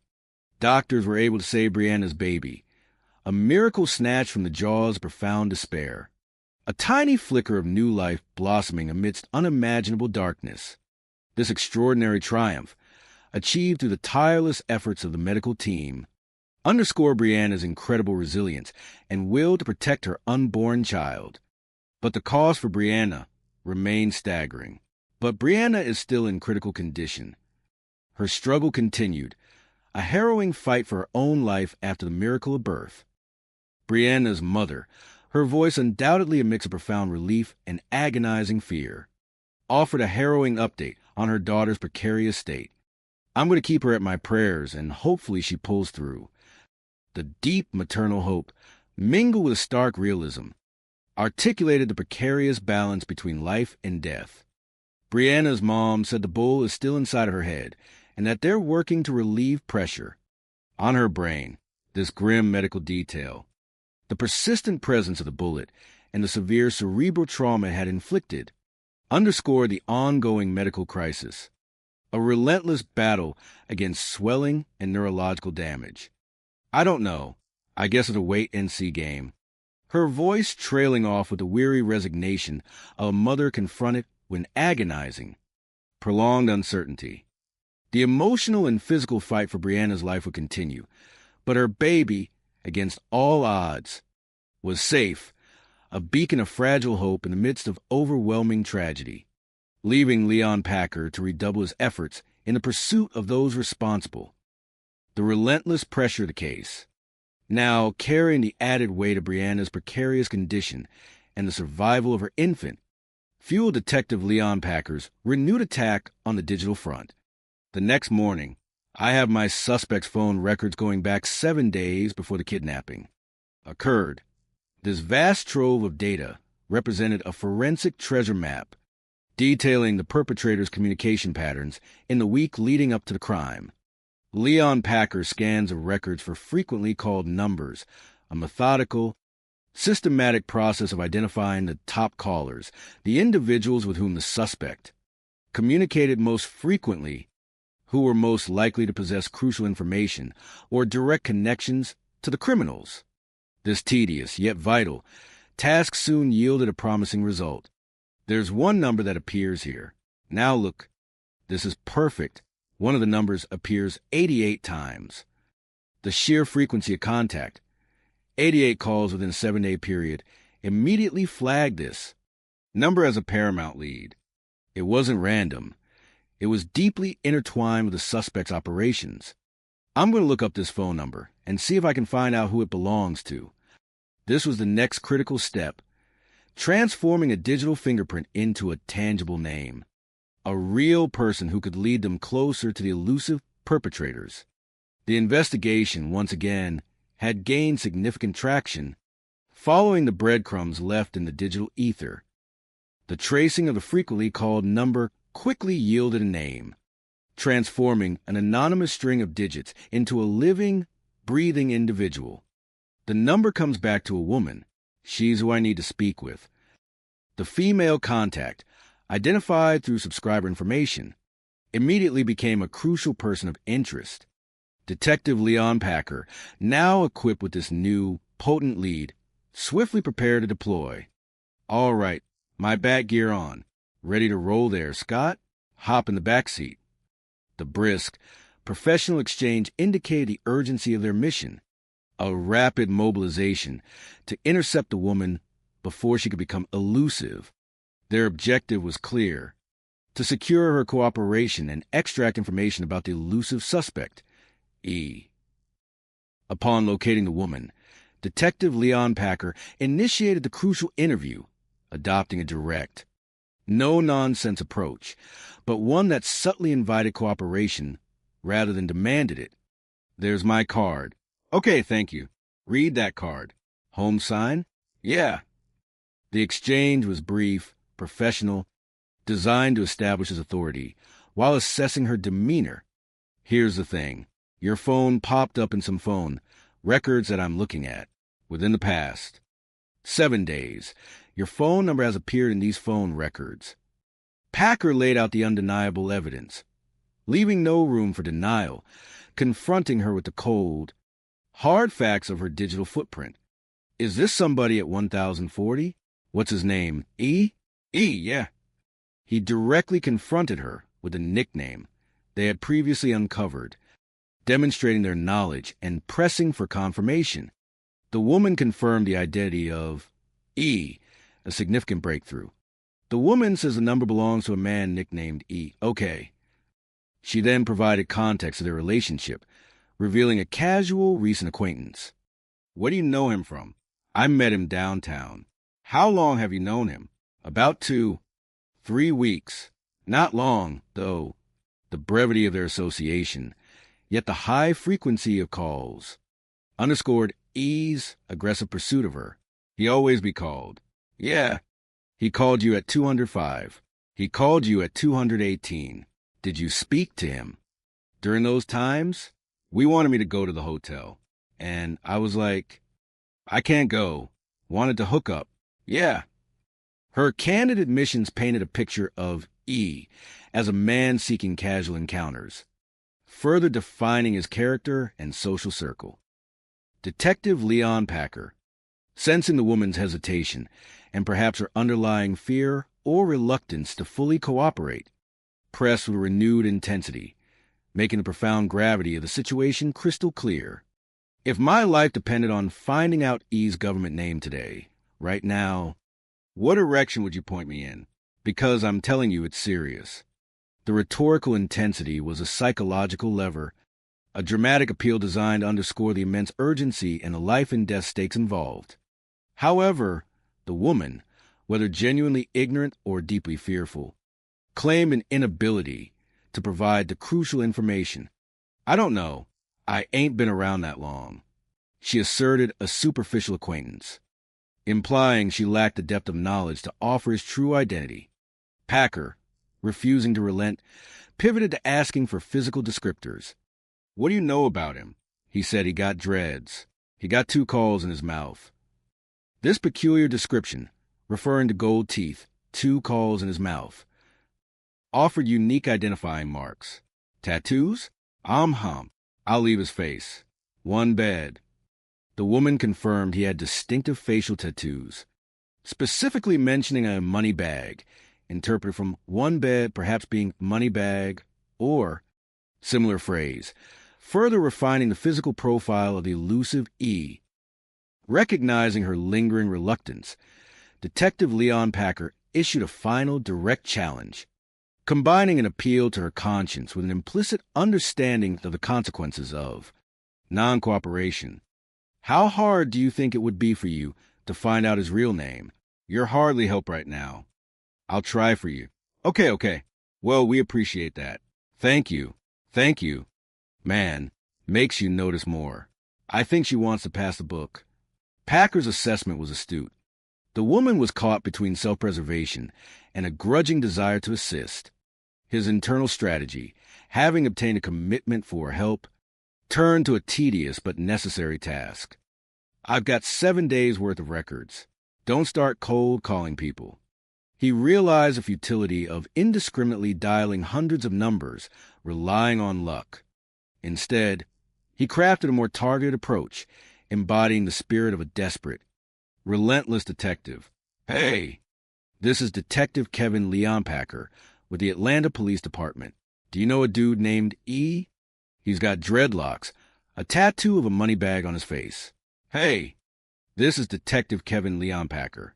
You know a dude named E? No, I don't know E.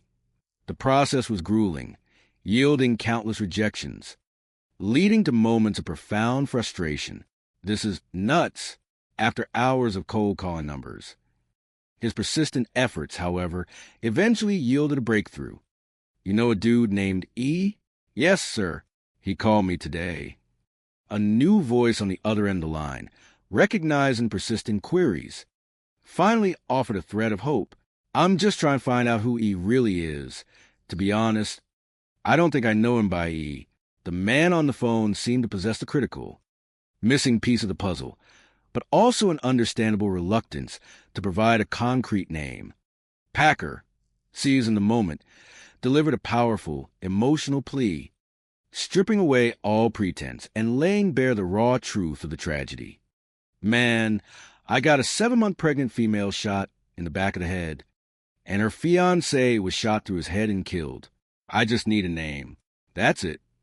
The sheer human cost, articulated with raw honesty, was intended to pierce through any lingering hesitation. I'm going to do what I can do for you to get that information. How about that? The man responded, swayed by Packer's genuine appeal, especially if you don't do what you just did. This final, poignant detail, a reference to his initial attempts at evasiveness or even outright lies, underscored the power of truth and directness. Man, I'm telling you, I'd be forever grateful. All right, this is good news. We'll see if this dude calls back. The long hours of methodical investigation, fueled by frustration and desperate hope, were perhaps on the verge of yielding the most crucial piece of information yet, the true identity of E. As the unforgiving 48-hour window, the golden period for homicide investigations, rapidly slipped away, Detective Leon Packer clung to the fragile hope that is desperate. Personal appeal would soon bear fruit. As the first 48 slips away, Leon Packer hopes the man will come through with a name for E. We have planted some seeds. So maybe it'll rain tonight, and we'll watch him grow. The metaphor, evocative of patient cultivation, captured the detective's weary yet determined optimism, acknowledging the role of time and unpredictable chance in investigations. The previous 40 weeks, a likely conversational misstatement or compression of investigative timeline, as 48 hours is a usual golden window, had brought unimaginable horror to the Atlanta homicide unit in the first 40 weeks. Atlanta Homicide responded to the shooting of Jorana Brown and Brianna Brooks, marking the profound impact this double homicide had on the city's law enforcement. They had swiftly gathered crucial information, learned the suspect had kidnapped a couple, and called Joranta's stepfather, demanding a ransom. The motive and initial point of contact were clear.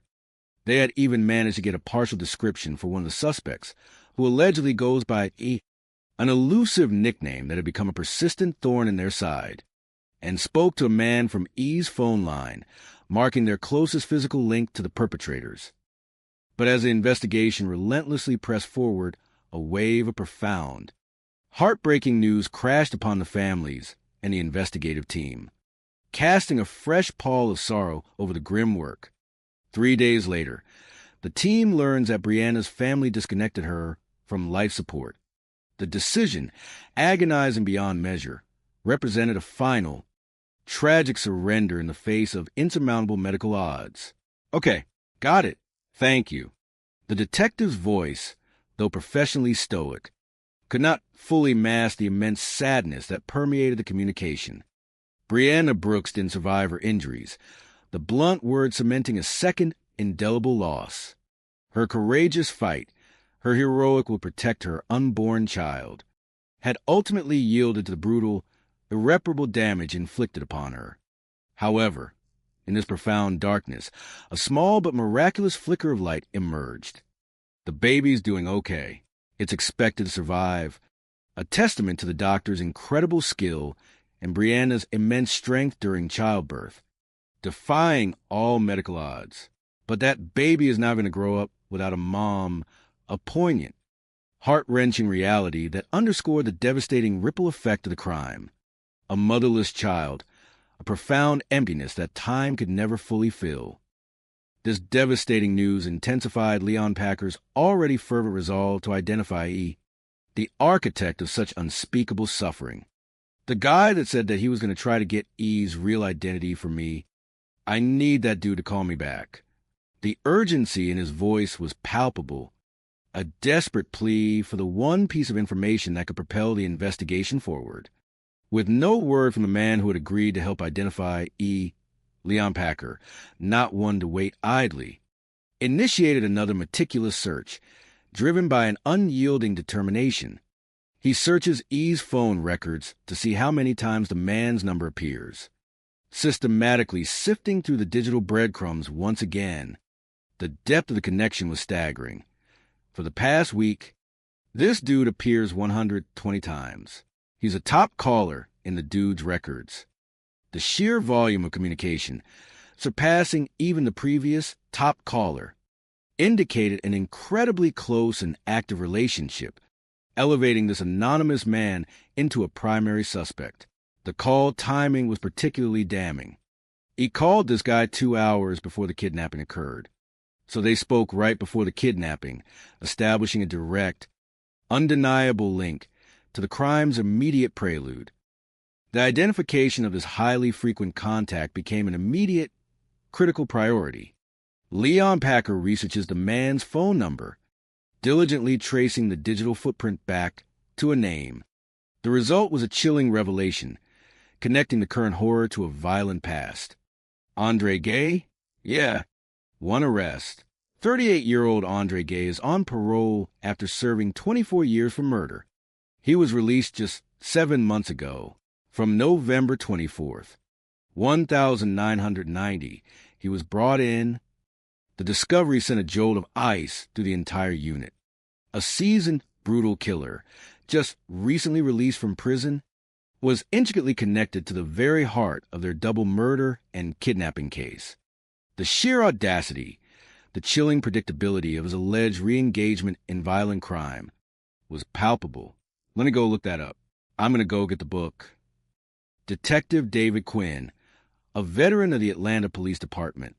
His memory jogged by the familiar name and the grim context, made the swift move to retrieve the physical records, the book containing the dusty, detailed files of Andre Gay's past violent life.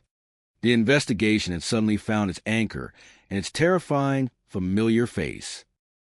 Detective David Quinn, his memory stirred by the chilling resonance of Andre Gay's name, retrieved the physical file, the book, a thick compendium of human depravity and past tragedy. His initial reaction was a visceral jolt of recognition. Wow. See, I remember this night because I worked morning watching. It happened as soon as he got to work. The crime, deeply etched into his professional memory, was a brutal, unforgettable baptism by fire for the then-young officer. The details, even after decades, resurfaced with chilling clarity. They shot everybody up. Andre was on a robbery spree in an apartment complex when he shot into an apartment. This was not a nuanced crime, but a spree of raw, indiscriminate violence. His youth at the time, ironically, amplified the horror of his actions. He was 16 or 15. I can't remember. He was young. The detail of a person shot through the door striking victim in head underscored the utter recklessness and profound disregard for human life that characterized Andre Gay's modus operandi. A chilling echo of Jeronna Brown's fatal wound. The full devastating scope of Andre's past criminality was then recounted. Andre was convicted of killing a 39-year-old woman and the 16-month-old boy she was babysitting. Damn. The expletive, unbidden and raw, expressed a profound revulsion that any human being, let alone a seasoned detective, would feel confronted with such an act of utter barbarity against innocent life, particularly a child. The chilling question hung heavy in the air, a profound test of faith in human redemption. You think he'd be capable of doing this shit again? The answer, implicit in the horrifying parallels of the current case, spurred an immediate, decisive course of action. We need to get him in here and see what he's got to say. The need to confront Andre Gay, to probe his alleged connection to the current murders, became paramount. The past had undeniably caught up with the present, and the grim specter of recidivism loomed large over the fate of Geronta and Brianna. As the formidable shadow of Andre Gay's past crime began to loom large over present, investigation, Detective Leon Packer received a critical, unexpected tip that added yet another layer of chilling evidence to their rapidly developing case. Packer can follow up with Andre Gay. It is tips to call the homicide office this morning. The anonymity of the tipster often means it must be carefully vetted, but the urgency of the information demanded immediate attention. She said that a good friend of hers got a voicemail the night of the kidnappings and murders, and she feels like this voicemail could somehow be related to this case. This seemingly innocuous voicemail immediately registered as potentially explosive evidence. The accidental recording, a digital fly on the wall during the perpetrator's actions, had the potential to provide unprecedented, direct insight into the very moment of the crime, confirming identities and motivations. So we're going to go catch up with that friend of hers, Packer determined, prioritizing the acquisition of this critical audio evidence. Upon meeting with the friend, the process of recovering the voicemail began, imbued with profound sense of urgency and gravity. Tell me about the voicemail that you got. You got a disturbing message. The detective's inquiry was direct, seeking to confirm the tipster's assessment. I have 2 voicemails. We got all these birdies, at least the longest game of voicemail. The friend's explanation of birdies might have been a colloquial term for notifications or recordings, but the key was a specific voicemail she had, the longest of her collection, indicating a recording of unusual length. Okay, what's the time? August 30th. This is 12:56 a.m. The timestamp was utterly damning, placing the accidental recording directly within the crucial window of the crime. 30 minutes after Geronta and Brianna were kidnapped, someone accidentally dialed a man and left a 3-minute voicemail, a digital breadcrumb, a terrifying eavesdropping opportunity that could reveal the very voices of the kidnappers and murderers. The content of the beguiled voicemail, once played back and transcribed, delivered profound shock, a direct audio link to the unspeakable brutality of the kidnapping. What do you think this has got to do? Be honest with you. The detective's question sought an immediate, raw interpretation. Whose number is that it came from? A critical first step in verifying the source of the accidental recording. I got to take this voicemail off the phone. Take it back to HQ, okay. The priority was to secure the audio evidence, transfer it for forensic analysis, and ensure its pristine chain of custody. So this is a but-dial voicemail that was left 30 minutes after my kidnapping occurred. Packer mused, the stark temporal alignment undeniable. The audio, however, transcended mere chronology. It captured a horrifying dialogue between the perpetrators, a chilling window into the terror of Brianna's abduction. The first clear fragment was a man's voice, callous and menacing. "You ain't trying to hurt your baby, ma'am." This chilling phrase, uttered to a woman 7 months pregnant, was a direct, horrifying threat to her unborn child, exposing the utter depravity of the perpetrators. She was 7 months pregnant. This detail from the context of the case made the threat even more despicable. Then, in the background, a new, unmistakable voice emerged. "Did you hear? Don't look at me. Don't look at me. Don't look at me." That is a woman. Detective Leon Packer, recognizing the female voice from earlier interviews or recordings, made a crucial identification. The recognition was immediate, a definitive and chilling identification that added a new accomplice to their list of perpetrators. Homicide. Yeah, I think it's her voice, Packer confirmed, his certainty unmistakable. I think she's in the van when it all went down, placing her firmly at the scene of the kidnapping and potentially the murders. This accidental recording, a stroke of profound luck in the grim world of homicide, now directly implicated a female accomplice, a new, crucial piece of the puzzle. All right, we definitely need to talk to both of them, but let's get Andre down here first. Packer decided a strategic prioritization of the targets.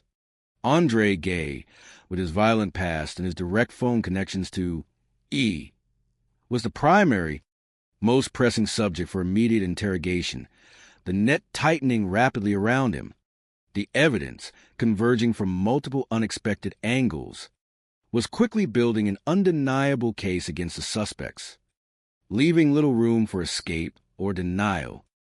Detective Leon Packer, armed with the explosive evidence of the Badial voicemail, moved to confront Andre Gay. He made the crucial call, knowing his demeanor and strategy had to be perfectly calibrated to elicit cooperation, or at least to confirm his target's evasiveness. Hey, man, Leon Packer calls Andre to see if he will come in for an interview. All right, see you, Andre. You can't understand, okay?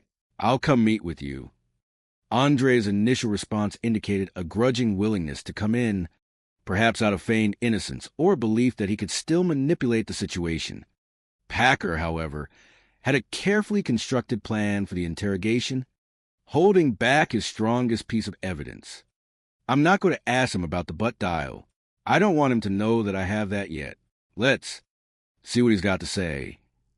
The element of surprise, the shock value of revealing the butt dial at a critical moment, was a psychological tactic Packer intended to leverage to its maximum effect, hoping to break Andre's composure and compel a confession. The interview began with standard procedural questions, but Leon Packer quickly steered the conversation towards the critical night of the murders. Do you remember when I first called you and we spoke on the phone? Yes, sir. That was a Sunday, August 31st. Where were you 12:30 a.m. the night before? Packer's precise timeline immediately placed Andre at the scene of the kidnapping and murders. Andre, attempting to establish an alibi, claimed he was with his wife. Yeah, I haven't been to hell. Andre claims he was with his wife. Packer, however, was prepared to systematically dismantle this flimsy alibi, wielding the cold, irrefutable power of phone records. This is the phone that was used to call her and give you an answer. You're in that phone 100 and 20 times, and you want people to believe that you know the guy only as he do so seriously because I made him down on time, and we just started communicating on the radio. Right.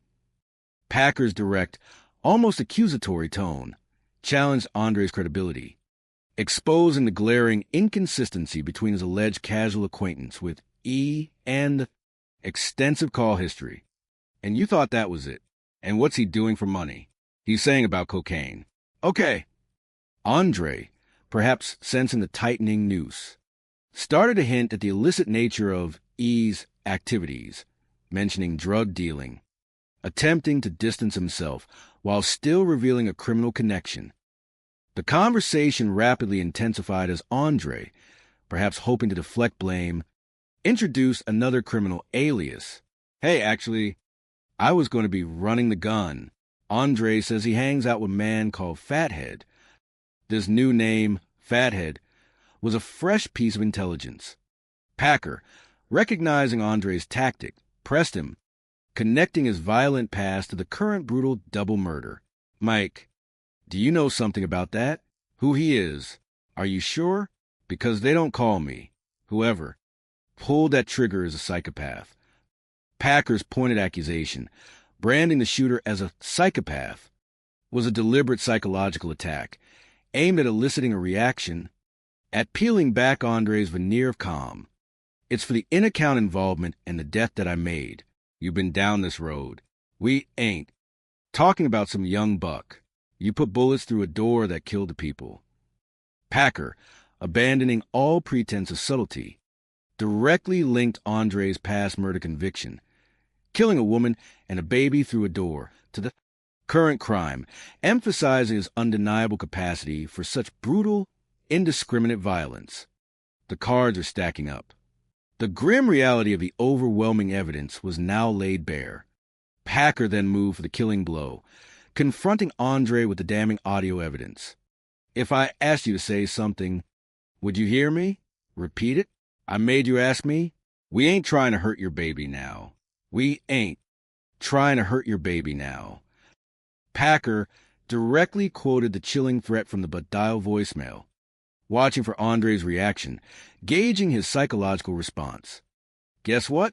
You know that voicemail came from Andre's phone. The precise reveal of the but dial's origin was devastating, a cold, hard, irrefutable fact.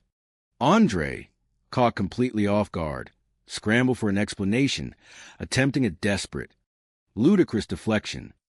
What if the explanation is that's a line from the movie and he was at home watching a DVD? This implausible excuse, a testament to his panicked attempt to rationalize away undeniable evidence, was dismissed out of hand. You have to order his phone records and see where was he? The final, logical step was to cross-reference his phone's location data with the timing of the but dial, irrefutably placing him at the scene of the crime. Despite the mounting pile of circumstantial evidence and Andre Gay's transparent evasiveness, Detective Leon Packer found himself in a frustrating predicament. Without enough evidence to get an arrest warrant, Leon Packer lets Andre go. The procedural requirements for an arrest warrant demand a higher legal threshold, and while Packer strongly suspected Andre's involvement, the hard, irrefutable proof to secure an arrest was still just out of reach. I'm going to keep trying to work towards identifying this guy, E, and this guy, Fathead. He resolved, understanding that while Andre walked free for now, the investigation against him would continue relentlessly. Then, in a stunning twist of fate that often characterizes complex criminal investigations, the missing piece regarding Fathead abruptly materialized, turning a seemingly fragmented lead into a pivotal breakthrough. Then, I have a failure in my case. Really? Fathead has an open murder warrant for one of DeMeester's cases. The unexpected connection to another active murder investigation within their own department was a significant, almost unbelievable, turn of events. His name is Richard Wilson. 40-year-old Richard Wilson, a.k.a. Fathead, has prior convictions for armed robbery, aggravated assault, and manslaughter. He was recently released from prison. The shocking revelation of Richard Wilson's true identity, his violent criminal history, armed robbery, aggravated assault, and even manslaughter, and his recent release from incarceration, immediately transformed him from a vague alias into a concrete, highly dangerous suspect. The information I have is that my victim was part of this little robbing crew that Fathead was also involved in. Detective DeMeester clarified, solidifying the link between Geronta Brown and Fathead, providing a crucial motive, a criminal enterprise that went violently awry. DeMeester suspects Fathead of killing his own robbery partner 8 months ago, further cementing his propensity for ruthless, intercriminal violence and his capacity to betray even his closest associates. I'm looking to talk to him, but he's never made himself available, DeMeester stated, highlighting Fathead's elusiveness. The investigation had rapidly coalesced, bringing together disparate threads of information into a comprehensive web of culpability. You've got a lot of factors in play now. Leon Packer recognized the gravity of the situation. A known, dangerous killer, connected to a previous murder, directly linked to Geronta, and identified by a new source. His next target was clear, the woman from the butt dial. Your girl, she's going to have a lot to VOD. Leon Packer turns back to the woman, who was heard on the incriminating voicemail. Yeah, she's going to have some explaining to do, he concluded, recognizing that the net was now tightening around everyone involved, including the accomplice who had left the inadvertent audio evidence. True to Detective Leon Packer's prediction, the pressure mounted relentlessly on the woman, whose voice had been inadvertently captured on the Incriminating but dial voicemail. 3 days later, the woman comes to homicide with a lawyer, a clear signal that she recognized the gravity of her situation and the extent of her legal peril. Her decision to come forward with legal counsel indicated her readiness to confess, but also to protect herself from maximal charges. She might be able to bring down the whole pyramid here, Packer surmised, understanding that her detailed testimony had the potential to unravel the entire criminal enterprise and directly implicate both Andre Gay and Richard Fathead Wilson. Her confession began by confirming her long-standing relationship with Andre. She admits to knowing Andre since before he went to prison, and that she recently reconnected with him. This established a deep, familiar connection, giving her testimony significant weight. She then recounted the chilling details of the night of the kidnappings. She says they made plans to hang out the night of the kidnappings, but she told me that it was only going to take a minute. This innocent deception, her belief that she was merely facilitating a quick rendezvous, quickly shattered into a horrifying reality. She says they parked outside Calvin's house. Moments later, a car pulled up. This sequence confirmed the targeted nature of the abduction. When the keys started getting out of the car, they drew down on the keys. The sudden, violent ambush unfolded with ruthless efficiency, leaving the victims no chance of escape. She says Andre and Fathead then forced Geronta and Brianna into the van, explicitly naming both perpetrators and their direct involvement in the brutal abduction, providing definitive eyewitness corroboration for their roles. Her detailed account continued, filling in the crucial gaps in the investigative timeline and providing a terrifying itinerary of their criminal acts. She said they drove to an apartment complex where Fathead called Calvin. This confirmed the precise location of the ransom calls, allowing for further corroboration via cell tower data. She and Andre got into a car and followed Fathead and the couple to a dark street. This intricate movement, the systematic shifting of vehicles, showed a coordinated effort, a chilling precision in their murderous design. She says Andre stayed behind with Fathead and the victims, explicitly placing Andre at the murder scene, directly linking him to the point of execution. The lingering enigma of E, the elusive mastermind Andre claimed to merely know, was finally unmasked through her direct testimony. The biggest question, is there any? Fair Andre told me to say that he was a guy like me, so he doesn't exist. He's a ghost. Yeah, this stunning revelation. That E was merely an alias used by Andre to cloak his own identity and his phone calls, exposed Andre's cunning and deceit, a sophisticated layer of criminal obfuscation. This is absolutely unreal. This elusive E, he's elusive because he doesn't exist, Packer confirmed. The final piece of that particular puzzle slotting into place with devastating clarity. With this comprehensive, corroborating confession, the full weight of forensic evidence now pivoted with unerring precision. Then, yes, here we go. The automatically examines Andre's phone records. The digital evidence now viewed through the clarifying lens of the accomplice's testimony. The Badial call starts coming south on 75, and then the call. I heard you, baby man. I heard you, baby man, coming down here. Right. Look at the tower. Cell towers place Andre's phone near the crime scene at the time of the murders. Whoa.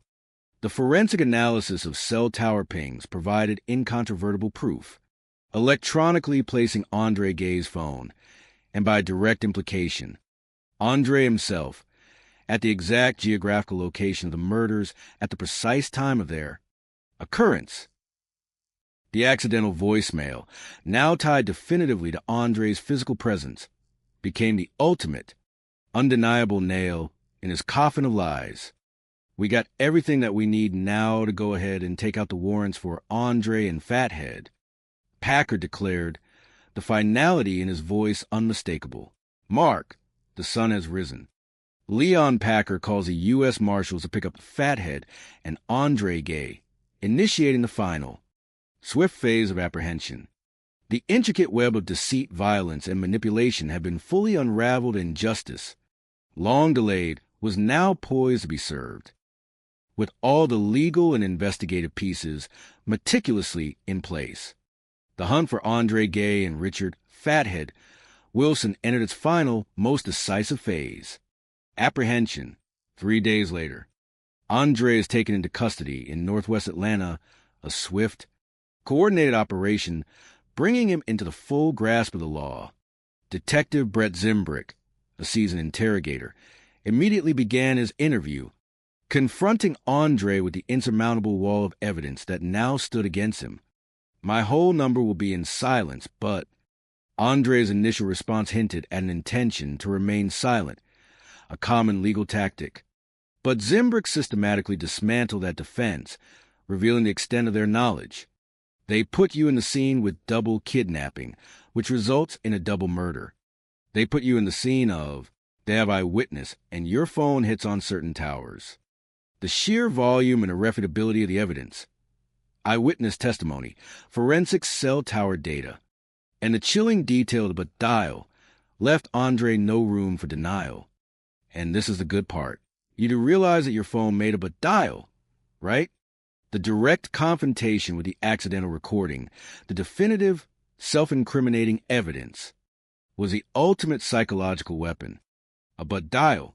But it came off of your phone, even if it's not you. I can't say it. It didn't come off my phone, but it did. But I know that's not me, Andre stammered, a pathetic, desperate attempt to disassociate himself from his own undeniable culpability. A futile struggle against the weight of his own actions. Zimbrick, recognizing the futility of further interrogation at this point, closed the door on the conversation. So, does that mean you want to end the conversation? Why keep talking about it? I don't want nothing about the camera. I got to watch it before. Go ahead, stand up, come on down. Andre's interview was over, his path now set for prosecution. The pursuit of Richard "Fathead" Wilson, however, proved more challenging, requiring a more extended manhunt. I'm looking for Fathead. He's running from the U.S. Marshals, running from an Atlanta murder warrant. He's got to go, Packer asserted, the urgency of his capture paramount. 1 week later, Liam Packer.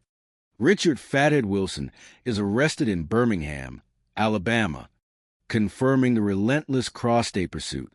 His capture came about in a most fitting and comically incompetent manner, a testament to the criminal's profound self-delusion.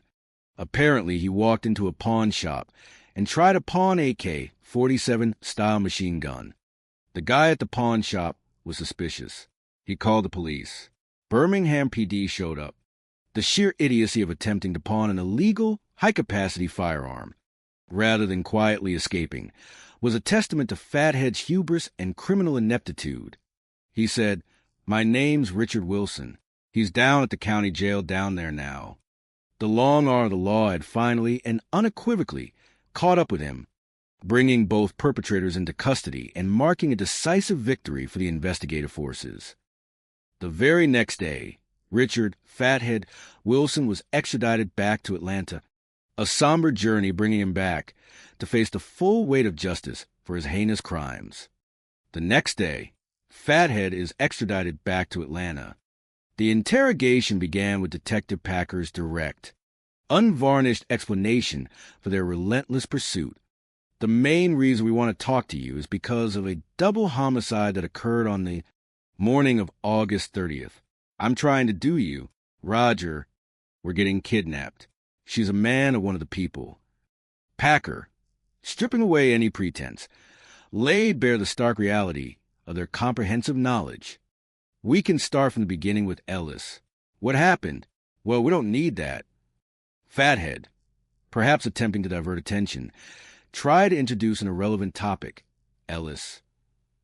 A classic interrogation tactic.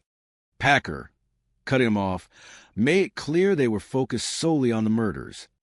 Fathead, realizing the futility of denial, slowly began to confess, unraveling the chilling backstory of their murderous plot. Fathead says he heard a rumor that Calvin had a large sum of money stashed in his house. This was the foundational lie, the mercenary motive that fueled their actions. This is 3 months late, right? And that his associate spent several months tracking Calvin's movements. This revelation highlighted the premeditated nature of their home invasion, an extensive surveillance operation aimed at exploiting Calvin's perceived wealth. Fathead then described the intended precision of their home invasion, but how their impatience ultimately derailed it. We're talking. I'm about 30. See, I knew that when I asked for the wine filter, I wanted to work it. Like I said, it wasn't going to be no case after. It was going to be the home invasion, the fragmented confession, particularly the phrase wine filter, likely a misremembered or colloquial term for a plan, or specific detail they discussed to get into the house, indicated a calculated methodology. Why is that? Why are you trying to open the door? Listen, this is it. We jumped too fast. We did not follow. We walked in the house.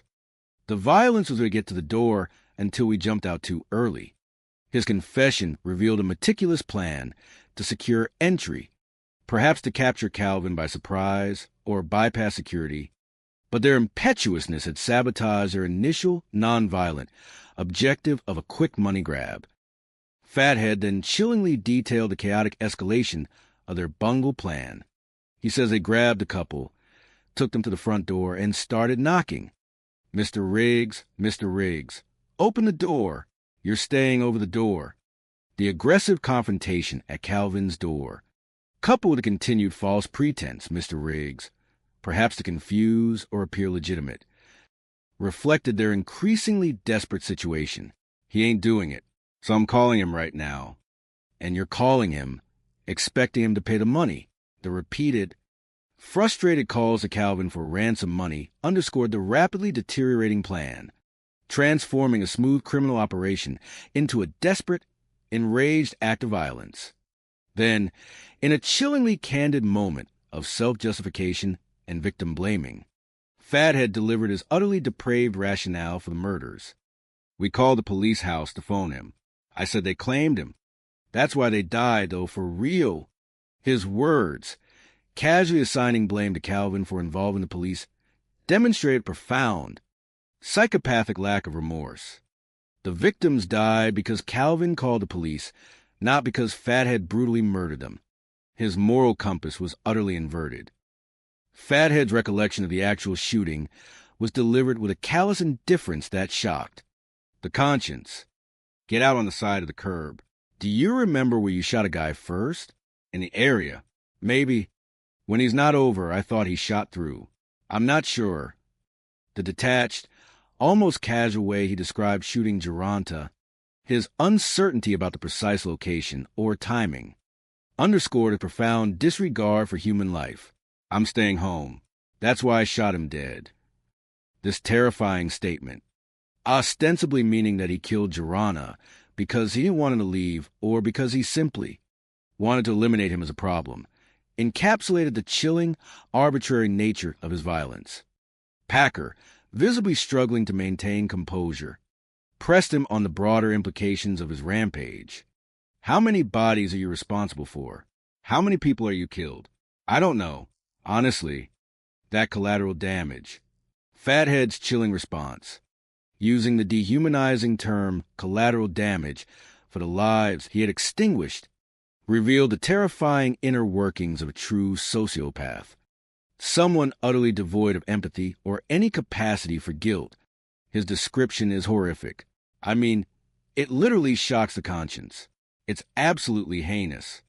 And he knows it, Packer confirmed, his words brimming with a visceral outrage at such profound moral depravity. Detective Leon Packer's final reflections on Richard Fathead Wilson's confession, particularly concerning the murder of Brianna, were saturated with profound sense of moral violation and an almost palpable disgust. You know, what happened to this girl is just, it doesn't sit right with anybody. The utter brutality, the targeted cruelty against a pregnant woman, defied all human understanding, violating an unspoken, universal code of basic humanity.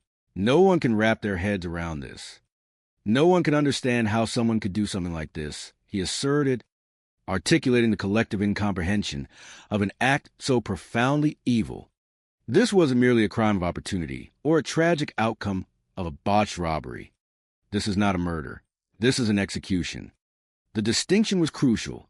Execution implied a cold, calculated act, a deliberate act of extermination, devoid of passion or even a flawed rationale of conventional crime. This is different. It's different. Any day of the week is different, Packer emphasized, highlighting the unparalleled horror of the specific crime, setting it apart in a career undoubtedly filled with unimaginable horrors. The psychological impact of such an act, the sheer evil displayed, left an indelible mark on everyone involved in the investigation, forever altering their understanding of human capability for malevolence.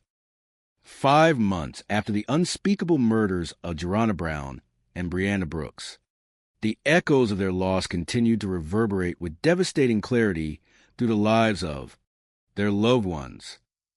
Joranta's father, still grappling with the raw, unrelenting pain of losing his firstborn son, expressed a profound and enduring grief. I miss him very, very much. Very much. You know, that my first son, my name, the profound sense of personal legacy, of a lineage carried forward, now shattered, underscored his agonizing loss. I truly love him. Truly did. He'll truly be missed. Truly be missed, he reiterated, the repetition underscoring the depth of his boundless paternal love. I love him and breathe so much. And these cows took them from me. His raw, visceral anguish then transitioned into a profound, unforgiving rage towards the perpetrators, dehumanizing them as cows, a derogatory term for those utterly devoid of humanity and grace. Just a cow to shoot a pregnant woman. And I just can't forgive him. That's his thing. The heinous brutality of killing a pregnant woman, a violation of life at its most fragile, represented an unforgivable sin, cementing his inability to grant clemency. The deep wound of his son's execution, and Brianna's, would forever be a part of him, an indelible scar that time could not heal nor forgiveness mend. 5 years later, the enduring legacy of Brianna Brooks, her strength, and her profound love